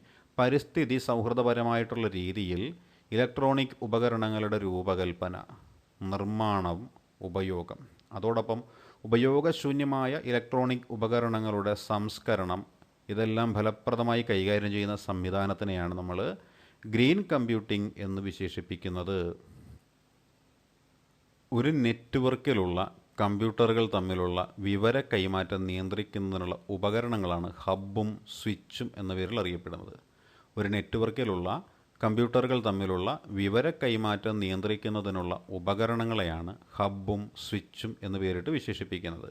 നെറ്റ്വർക്കിൽ ഉൾപ്പെട്ടിരിക്കുന്ന എല്ലാ കമ്പ്യൂട്ടറുകളിലേക്കും വിവരങ്ങൾ കൈമാറുന്നതാരാണ്? അത് ഹബ്ബാണ്. അപ്പോൾ ഹബ്ബും സ്വിച്ചും എന്താണ് എന്ന് നമ്മൾ നോക്കേണ്ടത് നെറ്റ്വർക്കിലുള്ള കമ്പ്യൂട്ടറുകൾ തമ്മിലുള്ള വിവര കൈമാറ്റം നിയന്ത്രിക്കുന്ന ഉപകരണങ്ങളാണ് ഈ ഹബ്ബും സ്വിച്ചും എന്ന് നമ്മളിപ്പോൾ പറഞ്ഞു വെച്ചതേ ഉള്ളൂ. നെറ്റ്വർക്കിൽ ഉൾപ്പെട്ടിരിക്കുന്ന എല്ലാ കമ്പ്യൂട്ടറുകളിലേക്കും വിവരങ്ങൾ കൈമാറുന്നത് ആരെന്ന് ചോദിച്ചാൽ അതാണ് ഹബ്ബ്. അപ്പം നെറ്റ്വർക്കിൽ ഉൾപ്പെട്ടിരിക്കുന്ന എല്ലാ കമ്പ്യൂട്ടറുകളിലേക്കും വിവരങ്ങൾ കൈമാറുന്നതാണ് ഹബ്ബ് എന്ന് പറയുന്ന പ്രക്രിയ. അല്ലെ, ഹബ്ബ് നെറ്റ്വർക്കിൽ ഉൾപ്പെട്ടിരിക്കുന്ന എല്ലാ കമ്പ്യൂട്ടറിലേക്കും എന്ത് ചെയ്യാണ്? വിവരങ്ങൾ കൈമാറുന്നു. തൽഫലമായിട്ട് എന്ത് ചെയ്യുന്നു? നെറ്റ്വർക്കിലെ തിരക്ക് കൂടുന്നു. അപ്പോൾ നെറ്റ്വർക്കിലെ തിരക്ക് കൂട്ടുന്ന പ്രക്രിയയാണ് ഹബ്ബ് ചെയ്യുന്നത്. എന്ന് വെച്ചാൽ നെറ്റ്വർക്കിൽ ഉൾപ്പെട്ടിരിക്കുന്ന എല്ലാ കമ്പ്യൂട്ടറുകളിലേക്കും വിവരങ്ങൾ കൈമാറുന്ന രീതി. ഇനിയോ ഏത് കമ്പ്യൂട്ടറിലേക്കാണോ വിവരം എത്തിക്കേണ്ടത് അതിലേക്ക് മാത്രം നിർദ്ദേശം അയക്കുന്നതാണ് സ്വിച്ച് എന്ന് പറയുന്നത്. അപ്പോൾ നെറ്റ്വർക്കിലെ തിരക്ക് കുറയ്ക്കുന്ന ഉപകരണം ഏതെന്ന് ചോദിച്ചാൽ അത് സ്വിച്ച് എന്നും, നെറ്റ്വർക്കിലെ തിരക്ക് കൂട്ടുന്ന ഉപകരണം ഏത് എന്ന് ചോദിച്ചാൽ അത് ഹബ്ബ് എന്നുമാണ് അറിയപ്പെടുന്നത്. ഏത് കമ്പ്യൂട്ടറിലേക്കാണോ വിവരം എത്തിക്കേണ്ടത് അതിലേക്ക് മാത്രം നിർദ്ദേശം അയക്കുന്നതാണ് സ്വിച്ച്. അതുമൂലം നെറ്റ്വർക്കിലെ തിരക്ക് കുറയുന്നു. അതേപോലെ എന്താണ് സ്വിച്ച് എന്ന് പറയുന്നത്? ആ സ്വിച്ച് എന്ന് പറഞ്ഞാൽ നെറ്റ്വർക്കിൽ ഉൾപ്പെട്ടിരിക്കുന്ന എല്ലാ കമ്പ്യൂട്ടറുകളിലേക്കും വിവരങ്ങൾ കൈമാറുന്നതാണ് ഹബ്ബ് ചെയ്യുന്നത്. അതുകൊണ്ട് നെറ്റ്വർക്കിലെ തിരക്ക് കൂട്ടുന്നു. തിരക്ക് കൂട്ടുന്നത് ഹബ്ബും തിരക്ക് കുറയ്ക്കുന്നത് സ്വിച്ചും. ഡിജിറ്റൽ സിഗ്നലുകൾ അനലോഗ് ആയും അനലോഗ് സിഗ്നലുകളെ ഡിജിറ്റലാക്കിയും മാറ്റാൻ കഴിയുള്ള ഉപകരണമാണ് മോഡം എന്ന് പറയുന്നത്. അപ്പോൾ ഡിജിറ്റലായിട്ടുള്ള സിഗ്നലുകൾ വന്നു കഴിഞ്ഞാൽ അതിനെ അനലോഗായിട്ട് മാറ്റും. ഇനി അനലോഗായിട്ടുള്ള സിഗ്നലുകളാണ് കിട്ടുന്നുണ്ടെങ്കിലോ അതിനെ ഡിജിറ്റലാക്കി മാറ്റും. ഇത്തരത്തിൽ ചെയ്യുന്ന ഉപകരണത്തിനെയാണ് നമ്മൾ മോഡം എന്ന് പറയുന്നത്. മോഡം, മോഡുലാർ ഡീമോഡുലേറ്റർ എന്നതിൻ്റെ ചുരുക്കപ്പേരാണ് മോഡം എന്ന് പറയുന്നത്. അപ്പോൾ മോഡുലാർ ഡീമോഡുലേറ്റർ എന്നതിൻ്റെ ചുരുക്കപ്പേരാണ് മോഡം. ഇനി നമുക്ക് ലാൻ ഒന്ന് നോക്കാം, അല്ലേ? LAN, LAN. ഒരു കെട്ടിടത്തിനുള്ളിലെയോ ഒരു മുറിക്കുള്ളിലെയോ കമ്പ്യൂട്ടറുകളെ പരസ്പരം ബന്ധിപ്പിക്കുന്ന സംവിധാനത്തിനെയാണ് നമ്മൾ ലാൻ എന്ന് പറയാറ്, അല്ലേ? ലാൻ. ഒരു കെട്ടിടത്തിനുള്ളിലെയോ ഒരു മുറിക്കുള്ളിലെയോ കമ്പ്യൂട്ടറുകളെ പരസ്പരം ബന്ധിപ്പിക്കുന്ന സംവിധാനമാണ് ലാൻ എന്ന് പറയുന്നത്. സ്കൂൾ ലാബിലെ കമ്പ്യൂട്ടർ നെറ്റ്വർക്ക് ഇതിനുദാഹരണമായിട്ടുള്ളതാണ് കേട്ടോ. അപ്പോൾ സ്കൂൾ ലാബിലെ കമ്പ്യൂട്ടർ നെറ്റ്വർക്ക് എന്തിനുദാഹരണമാണ്? ലാനിന് ഉദാഹരണമാണ്. അപ്പോൾ ഒരു കെട്ടിടത്തിനുള്ളിലെയോ ഒരു മുറിക്കുള്ളിലെയോ കമ്പ്യൂട്ടറുകളെ പരസ്പരം ബന്ധിപ്പിക്കുന്ന സംവിധാനത്തിനെയാണ് നമുക്ക് എന്ത് വിശേഷിപ്പിക്കാൻ പറ്റുക? ലാൻ എന്ന് വിശേഷിപ്പിക്കാൻ പറ്റുക. ലാൻ. സ്കൂൾ ലാബിലെ കമ്പ്യൂട്ടർ നെറ്റ്വർക്ക് എന്ന് പറയുന്നത് ഇതിന് ഉദാഹരണമാണ്. ഇനി നമുക്ക് വാൻ എന്താണെന്ന് നോക്കാം, അല്ലേ? വാൻ എന്താണ്? വാൻ എന്ന് നോക്കാം. രാജ്യം മുഴുവൻ വ്യാപിച്ചു കിടക്കുന്ന കമ്പ്യൂട്ടർ നെറ്റ്വർക്ക് ശൃംഖലയ്ക്കാണ് നമ്മൾ വാൻ എന്ന് വിശേഷിപ്പിക്കുന്നത്. അതായത് വൈഡ് ഏരിയ നെറ്റ്വർക്ക് എന്ന് പറയും. നമ്മൾ വൈഡ് ഏരിയ നെറ്റ്വർക്ക് എന്ന് പറയും, അല്ലേ? അപ്പോൾ രാജ്യം മുഴുവനും വ്യാപിച്ചു കിടക്കുന്ന കമ്പ്യൂട്ടർ നെറ്റ്വർക്ക് ശൃംഖലയാണ് വാൻ, വൈഡ് ഏരിയ നെറ്റ്വർക്ക്. ഉദാഹരണം റെയിൽവേ, ബാങ്കുകൾ, ഇതെല്ലാം വാനിലാണ് പെടുന്നത്. അടുത്ത് നമുക്ക് വൈഫൈ എന്താണ് എന്ന് നമുക്ക് നോക്കാം, അല്ലേ? വൈഫൈ എന്ന് വെച്ചാൽ എന്താണ്? വയർലെസ് ഫിഡലിറ്റി എന്നതിൻ്റെ ചുരുക്കപ്പേരാണ് വൈഫൈ എന്ന് പറയുന്നത്. അപ്പോൾ വയർലെസ് ഫിഡലിറ്റി എന്നതിൻ്റെ ചുരുക്കപ്പേരിനെയാണ് നമ്മൾ വൈഫൈ എന്ന് പേരിട്ട് വിശേഷിപ്പിക്കാറുള്ളത്. ഉപകരണങ്ങൾ തമ്മിൽ വിവരങ്ങൾ കൈമാറാൻ ഉപയോഗിക്കുന്ന വയർലെസ് സാങ്കേതിക വിദ്യകളാണ് വൈഫൈയും ബ്ലൂടൂത്ത്. അപ്പോൾ ഉപകരണങ്ങൾ തമ്മിൽ വിവരങ്ങൾ കൈമാറാൻ ഉപയോഗിക്കുന്ന വയർലെസ് സാങ്കേതിക വിദ്യയ്ക്ക് ഉദാഹരണം ഏത് എന്ന് ചോദിച്ചാൽ അതിനെയാണ് വൈഫൈ എന്നും ബ്ലൂടൂത്ത് എന്നും നമ്മൾ വിശേഷിപ്പിക്കാറുള്ളത്. വയർലെസ് സാങ്കേതിക വിദ്യയാണ് വൈഫൈ എന്നും ബ്ലൂടൂത്ത് എന്നും പറയാറുള്ളത്. ഇതേപോലെ നെറ്റ്വർക്കിൽ ഉൾപ്പെട്ടിരിക്കുന്ന കമ്പ്യൂട്ടറുകൾക്ക് IP അഡ്രസ് നൽകുന്നത് TCP/IP പ്രോട്ടോക്കോൾ അനുസരിച്ചാണ്. അപ്പോൾ TCP/IP പ്രോട്ടോക്കോൾ അനുസരിച്ചിട്ടാണ് നെറ്റ്വർക്കിൽ ഉൾപ്പെട്ടിരിക്കുന്ന കമ്പ്യൂട്ടറുകൾക്ക് IP അഡ്രസ്സ് നൽകി വരുന്നത്. ഇനി നമുക്ക് ഫയർവാൾ എന്താണെന്ന് നോക്കാം, അല്ലേ? എന്താണ് ഫയർവാൾ എന്ന് നമുക്ക് നോക്കാം. ഉടമസ്ഥൻ്റെ അനുമതിയില്ലാതെ ഇൻ്റർനെറ്റ് പോലുള്ള സ്വതന്ത്ര മാധ്യമങ്ങളിൽ നിന്നും ഒരു കമ്പ്യൂട്ടറിലേക്ക് അല്ലെങ്കിൽ ഒരു നെറ്റ്വർക്കിലേക്ക് പ്രവേശിക്കുന്നത് തടയാൻ സഹായിക്കുന്ന സംവിധാനത്തിനെയാണ് ഫയർവാൾ എന്ന് പറയുന്നത്. അപ്പോൾ ഉടമസ്ഥൻ്റെ അനുമതിയില്ലാതെ ഇൻ്റർനെറ്റ് പോലെയുള്ള സ്വതന്ത്ര മാധ്യമങ്ങളിൽ നിന്നും ഒരു കമ്പ്യൂട്ടറിലേക്ക് അല്ലെങ്കിൽ നെറ്റ്വർക്കിലേക്ക് പ്രവേശിക്കുന്നത് തടയാൻ സഹായിക്കുന്ന സംവിധാനത്തിനെയാണ് നമ്മൾ ഫയർവാൾ എന്ന് പേരിട്ട് വിശേഷിപ്പിക്കാറുള്ളത് കേട്ടോ. ഫയർവാൾ എന്ന് പേരിട്ട് വിശേഷിപ്പിക്കാറുള്ളത്. അടുത്തത് എന്താണ് ലൈഫൈ എന്ന് നമുക്കൊന്ന് നോക്കാം. LIFI, അതാണ് ലൈഫൈ എന്ന് പൊതുവെ നമ്മൾ പറയുന്നത്. അപ്പോൾ ലൈഫൈ എന്ന് വെച്ചാൽ ലൈറ്റ് ഫിഡലിറ്റി എന്നതാണ് ലൈഫൈ എന്ന് പറയുന്നത്. അപ്പോൾ ലൈഫൈ എന്ന് പറഞ്ഞു കഴിഞ്ഞാൽ അതിന് നമ്മൾ ലൈറ്റ് ഫിഡലിറ്റി എന്നാണ് പൊതുവെ പറയാറുള്ളത്. ദൃശ്യപ്രകാശം ഉപയോഗപ്പെടുത്തിയിരിക്കുന്ന ഒരു വയർലെസ് സാങ്കേതിക വിദ്യ, അതാണ് ലൈഫൈ എന്ന് പറയുന്നത്. അപ്പോൾ ദൃശ്യപ്രകാശം ഉപയോഗപ്പെടുത്തിയിരിക്കുന്ന വയർലെസ് സാങ്കേതിക വിദ്യയെയാണ് ലൈഫൈ എന്ന് പരാമർശിക്കുന്നത്. അപ്പോൾ ലൈഫൈ എന്ന് പറഞ്ഞു കഴിഞ്ഞാൽ എന്താണ്? ദൃശ്യപ്രകാശം ഉപയോഗപ്പെടുത്തിയിരിക്കുന്ന ഒരു വയർലെസ് സാങ്കേതിക വിദ്യയെയാണ് ലൈഫൈ എന്ന് പരാമർശിക്കുന്നത്. വൈഫൈ എന്നതുപോലെ വൈഫൈ എന്ന് വെച്ചാൽ എന്താണ്? വയർലെസ് ഫിഡലിറ്റിയാണ്. ലൈഫൈ എന്ന് പറഞ്ഞു കഴിഞ്ഞാലോ ലൈറ്റ് ഫിഡലിറ്റിയാണ്. അപ്പോൾ ദൃശ്യപ്രകാശം ഉപയോഗപ്പെടുത്തിയിരിക്കുന്ന വയർലെസ് സാങ്കേതിക വിദ്യയാണ് നമ്മൾ ലൈറ്റ് ഫിഡലിറ്റി എന്ന് പറയുന്നത്. വൈഫൈ എന്ന പോലെ തന്നെ ഇതിൽ കേബിളുകൾക്ക് പകരമായിട്ട് എന്താണ് ഉപയോഗിച്ചിരിക്കുന്നത്? അദൃശ്യപ്രകാശം അതല്ലെങ്കിൽ തൊട്ടടുത്തുള്ള അൾട്രാ വയലറ്റ് വികിരണങ്ങളുമാണ് ഉപയോഗിച്ചിരിക്കുന്നത്. അപ്പോൾ വൈഫൈ എന്ന പോലെ ഇതിൽ കേബിളുകൾക്ക് പകരമായിട്ട് ദൃശ്യപ്രകാശം അതല്ലെങ്കിൽ തൊട്ടടുത്തുള്ള അൾട്രാ വയലറ്റ് വികിരണങ്ങളുമാണ് ഉപയോഗിക്കുന്നത്. അതാണ് ഈ ലൈഫൈ എന്ന് പറയുന്ന ലൈറ്റ് ഫിഡലിറ്റി എന്ന ആ ഒരു പ്രത്യേകത. അടുത്തത് ഗ്രിഡ് കമ്പ്യൂട്ടിംഗ് എന്താണ് എന്ന് നോക്കാം, അല്ലേ? ഗ്രിഡ് കമ്പ്യൂട്ടിംഗ് എന്താണ്? ഗ്രിഡ് കമ്പ്യൂട്ടിംഗ് ഗ്രിഡ് കമ്പ്യൂട്ടിംഗ് എന്ന് വെച്ചാൽ എന്താണ്?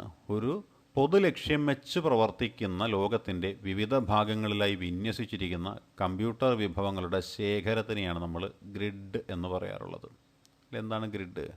ഒരു പൊതു ലക്ഷ്യം വെച്ച് പ്രവർത്തിക്കുന്ന ഒരു പൊതു ലക്ഷ്യം വെച്ച് പ്രവർത്തിക്കുന്ന ലോകത്തിൻ്റെ വിവിധ ഭാഗങ്ങളിലായി വിന്യസിച്ചിരിക്കുന്ന കമ്പ്യൂട്ടർ വിഭവങ്ങളുടെ ശേഖരം, ആ ശേഖരത്തിനെയാണ് നമ്മൾ ഗ്രിഡ് എന്ന് പരാമർശിക്കുന്നത്.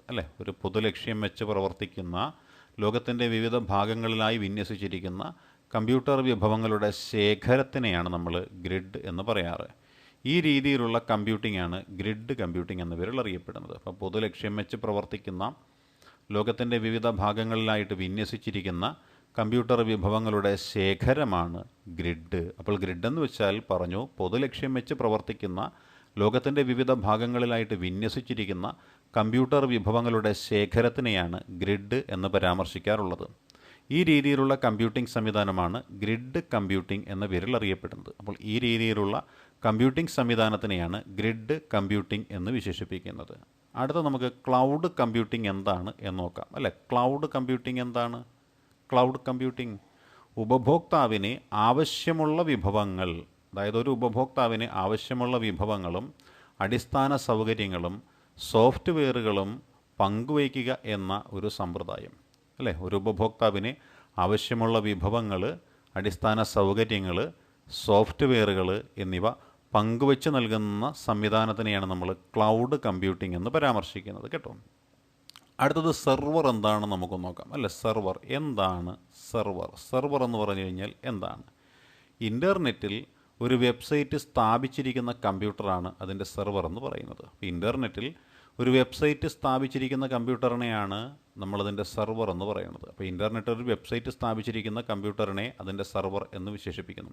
അപ്പാഷെ, ഒറാക്കിൾ തുടങ്ങിയ കമ്പനികൾ തയ്യാറാക്കിയ സെർവർ സോഫ്റ്റ്വെയറുകൾ ഇതിനുദാഹരണമാണ്. അപ്പോൾ ഇൻ്റർനെറ്റിൽ ഒരു വെബ്സൈറ്റ് സ്ഥാപിച്ചിരിക്കുന്ന കമ്പ്യൂട്ടറിനെയാണ് നമ്മൾ അതിൻ്റെ സെർവർ എന്ന് വിശേഷിപ്പിക്കാറുള്ളത്. അപ്പാഷയും ഒറാക്കിളും മുതലായ കമ്പനികൾ ഇത്തരത്തിലുള്ള സെർവർ സോഫ്റ്റ്വെയറിന് ഉദാഹരണമാണ്. ഒരു സെർവറിന് ഒന്നിൽ കൂടുതൽ വെബ്സൈറ്റുകൾ ഉൾക്കൊള്ളാനായിട്ട് സാധിക്കും. അതായത് ഒരു സെർവറിന് ഒന്നിൽ കൂടുതൽ വെബ്സൈറ്റുകൾ ഉൾക്കൊള്ളാനായിട്ട് സാധിക്കും. HTML ഫയലുകളും മറ്റു വിഭവങ്ങളും ഇൻ്റർനെറ്റിൽ കൈമാറ്റം ചെയ്യുന്നതിന് ഒരു പ്രോട്ടോക്കോൾ ഉപയോഗിക്കാറുണ്ട്. അതായത് HTML ഫയലുകളും മറ്റ് വിഭവങ്ങളും ഇൻ്റർനെറ്റിൽ കൈമാറ്റം ചെയ്യുന്നതിനുള്ള പ്രോട്ടോക്കോൾ ഏത് എന്ന് ചോദിച്ചാൽ അതാണ് HTTP എന്ന് പറയുന്നത്. അപ്പോൾ HTML ഫയലുകളും മറ്റ് വിഭവങ്ങളും ഇൻ്റർനെറ്റിൽ കൈമാറ്റം ചെയ്യുന്നതിനുള്ള പ്രോട്ടോക്കോൾ ആയാണ് ഉപയോഗിക്കുന്നത്. ഇനി HTTPയിൽ കൈമാറ്റം ചെയ്യപ്പെടേണ്ട ഒരു വെബ്സൈറ്റ് ഉണ്ട്. HTTPയിൽ കൈമാറ്റം ചെയ്യപ്പെടേണ്ടുന്ന ഒരു വെബ്സൈറ്റ് ഉണ്ട്. HTTPയിൽ കൈമാറ്റം ചെയ്യപ്പെടേണ്ട ഒരു വെബ്സൈറ്റിന് പൊതുവെയുള്ള ഡൊമൈൻ നാമത്തിന് പുറമെ അതിനകത്തുള്ള ഓരോ ഫയലിനും മറ്റ് വിഭവങ്ങൾക്കും പ്രത്യേക വിലാസം ഉണ്ടായിരിക്കും. HTTPയിൽ കൈമാറ്റം ചെയ്യപ്പെടേണ്ട ഒരു വെബ്സൈറ്റിന് പൊതുവെയുള്ള ഡൊമൈൻ നാമത്തിന് പുറമെ അതിനകത്തുള്ള ഓരോ ഫയലിനും മറ്റ് വിഭവങ്ങൾക്കും പ്രത്യേകമായിട്ട് വിലാസങ്ങൾ ഉണ്ടായിരിക്കും. ഇതിനെയാണ് ആ ഫയലിൻ്റെ യൂണിഫോം റിസോഴ്സ് ലൊക്കേറ്റർ എന്ന് വിശേഷിപ്പിക്കുന്നത്. അപ്പോൾ എന്താണ് ഒരു യൂണിഫോം റിസോഴ്സ് ലൊക്കേറ്റർ എന്ന് ചോദിച്ചു കഴിഞ്ഞാൽ നമുക്ക് മനസ്സിലാക്കാൻ സാധിക്കുന്നത് എന്താണ്? അതായത് ഈ പറയുന്ന HTTPയിൽ കൈമാറ്റം ചെയ്യപ്പെടേണ്ട ഒരു വെബ്സൈറ്റിന് പൊതുവെയുള്ള ഡൊമൈൻ നാമത്തിന് പുറമെ അതിനകത്തുള്ള ഓരോ ഫയലിനും മറ്റ് വിഭവങ്ങൾക്കും പ്രത്യേകം വിലാസങ്ങൾ ഉണ്ടായിരിക്കും. ഇതിനെയാണ് ആ ഫയലിൻ്റെ യൂണിഫോം റിസോഴ്സ് ലൊക്കേറ്റർ എന്ന് വിശേഷിപ്പിക്കുന്നത്. ഇനി അടുത്ത ഓപ്പറേറ്റിംഗ് സിസ്റ്റം എന്താണ് എന്ന് നമുക്ക് നോക്കാം. ഓപ്പറേറ്റിംഗ് സിസ്റ്റം എന്ന് വെച്ചാൽ എന്താണ്? ഓപ്പറേറ്റിംഗ് സിസ്റ്റം അമേരിക്കയിലെ ബെൽ ലബോറട്ടറീസ് എന്ന കമ്പനിയിലെ ഡെന്നിസ് റിച്ചിയും മകൻ കെൻ തോംസൺ അവർ തയ്യാറാക്കിയ ഓപ്പറേറ്റിംഗ് സിസ്റ്റമാണ് യൂണിക്സ് എന്ന് പറയുന്നത്.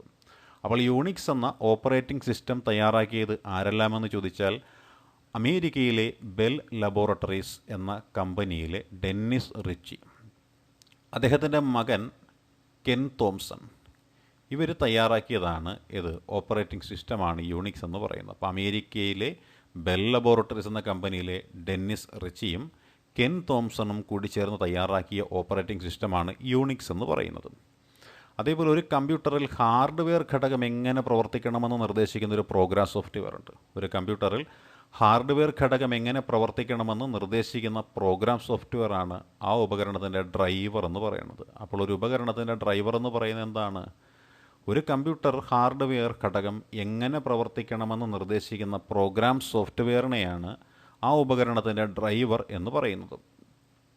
ഗൂഗിൾ പുറത്തിറക്കിയിട്ടുള്ള ഒരു ഓപ്പറേറ്റിംഗ് സിസ്റ്റമുണ്ട്, അതാണ് ആൻഡ്രോയിഡ് എന്ന് നമുക്കറിയാം അല്ലേ. ഗൂഗിൾ പുറത്തിറക്കിയ ഓപ്പറേറ്റിംഗ് സിസ്റ്റത്തിൻ്റെ പേരാണ് ആൻഡ്രോയിഡ് എന്ന് പറയുന്നത്. ആപ്പിൾ കോർപ്പറേഷൻ പുറത്തിറക്കിയ ഓപ്പറേറ്റിംഗ് സിസ്റ്റമുണ്ട്, അതിൻ്റെ പേരാണ് iOS എന്ന് പറയുന്നത്. ആപ്പിൾ കോർപ്പറേഷൻ പുറത്തിറക്കിയ ഓപ്പറേറ്റിംഗ് സിസ്റ്റത്തിൻ്റെ പേരാണ് iOS എന്ന് പറയുന്നത്. ഇതേപോലെ മൈക്രോസോഫ്റ്റ് പുറത്തിറക്കിയ ഓപ്പറേറ്റിംഗ് സിസ്റ്റമുണ്ട്, അതിൻ്റെ പേരാണ് വിൻഡോസ് 10 മൊബൈൽ എന്ന് പറയുന്നത്. മൈക്രോസോഫ്റ്റ് പുറത്തിറക്കിയ ഓപ്പറേറ്റിംഗ് സിസ്റ്റമുണ്ട്, അതിൻ്റെ പേരാണ് വിൻഡോസ് 10 മൊബൈൽ എന്ന് പറയുന്നത്.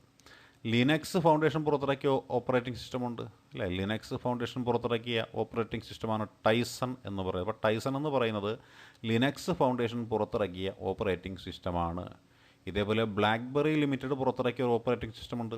ബ്ലാക്ക്ബെറി ലിമിറ്റഡ് പുറത്തിറക്കിയ ഓപ്പറേറ്റിംഗ് സിസ്റ്റത്തിൻ്റെ പേരാണ് ബ്ലാക്ക്ബെറി 10 എന്ന് പറയുന്നത്. ബ്ലാക്ക്ബെറി ലിമിറ്റഡ് പുറത്തിറക്കിയ ഓപ്പറേറ്റിംഗ് സിസ്റ്റമാണ് ബ്ലാക്ക്ബെറി 10 എന്ന് പറയുന്നത്. ഭാസിസ് അക്കാഡമി നൽകിക്കൊണ്ടിരിക്കുന്ന ഇൻഫർമേഷൻ ടെക്നോളജി എന്ന വിഷയത്തിലുള്ള ഈ ഒരു ക്ലാസ് നിങ്ങൾക്ക് ഇഷ്ടമായെങ്കിൽ നിങ്ങളുടെ വിലയേറിയ അഭിപ്രായങ്ങളും നിർദ്ദേശങ്ങളും ഞങ്ങളുടെ കമൻറ്റ് ബോക്സിൽ രേഖപ്പെടുത്തണമെന്ന് അഭ്യർത്ഥിക്കുന്നു. താങ്ക്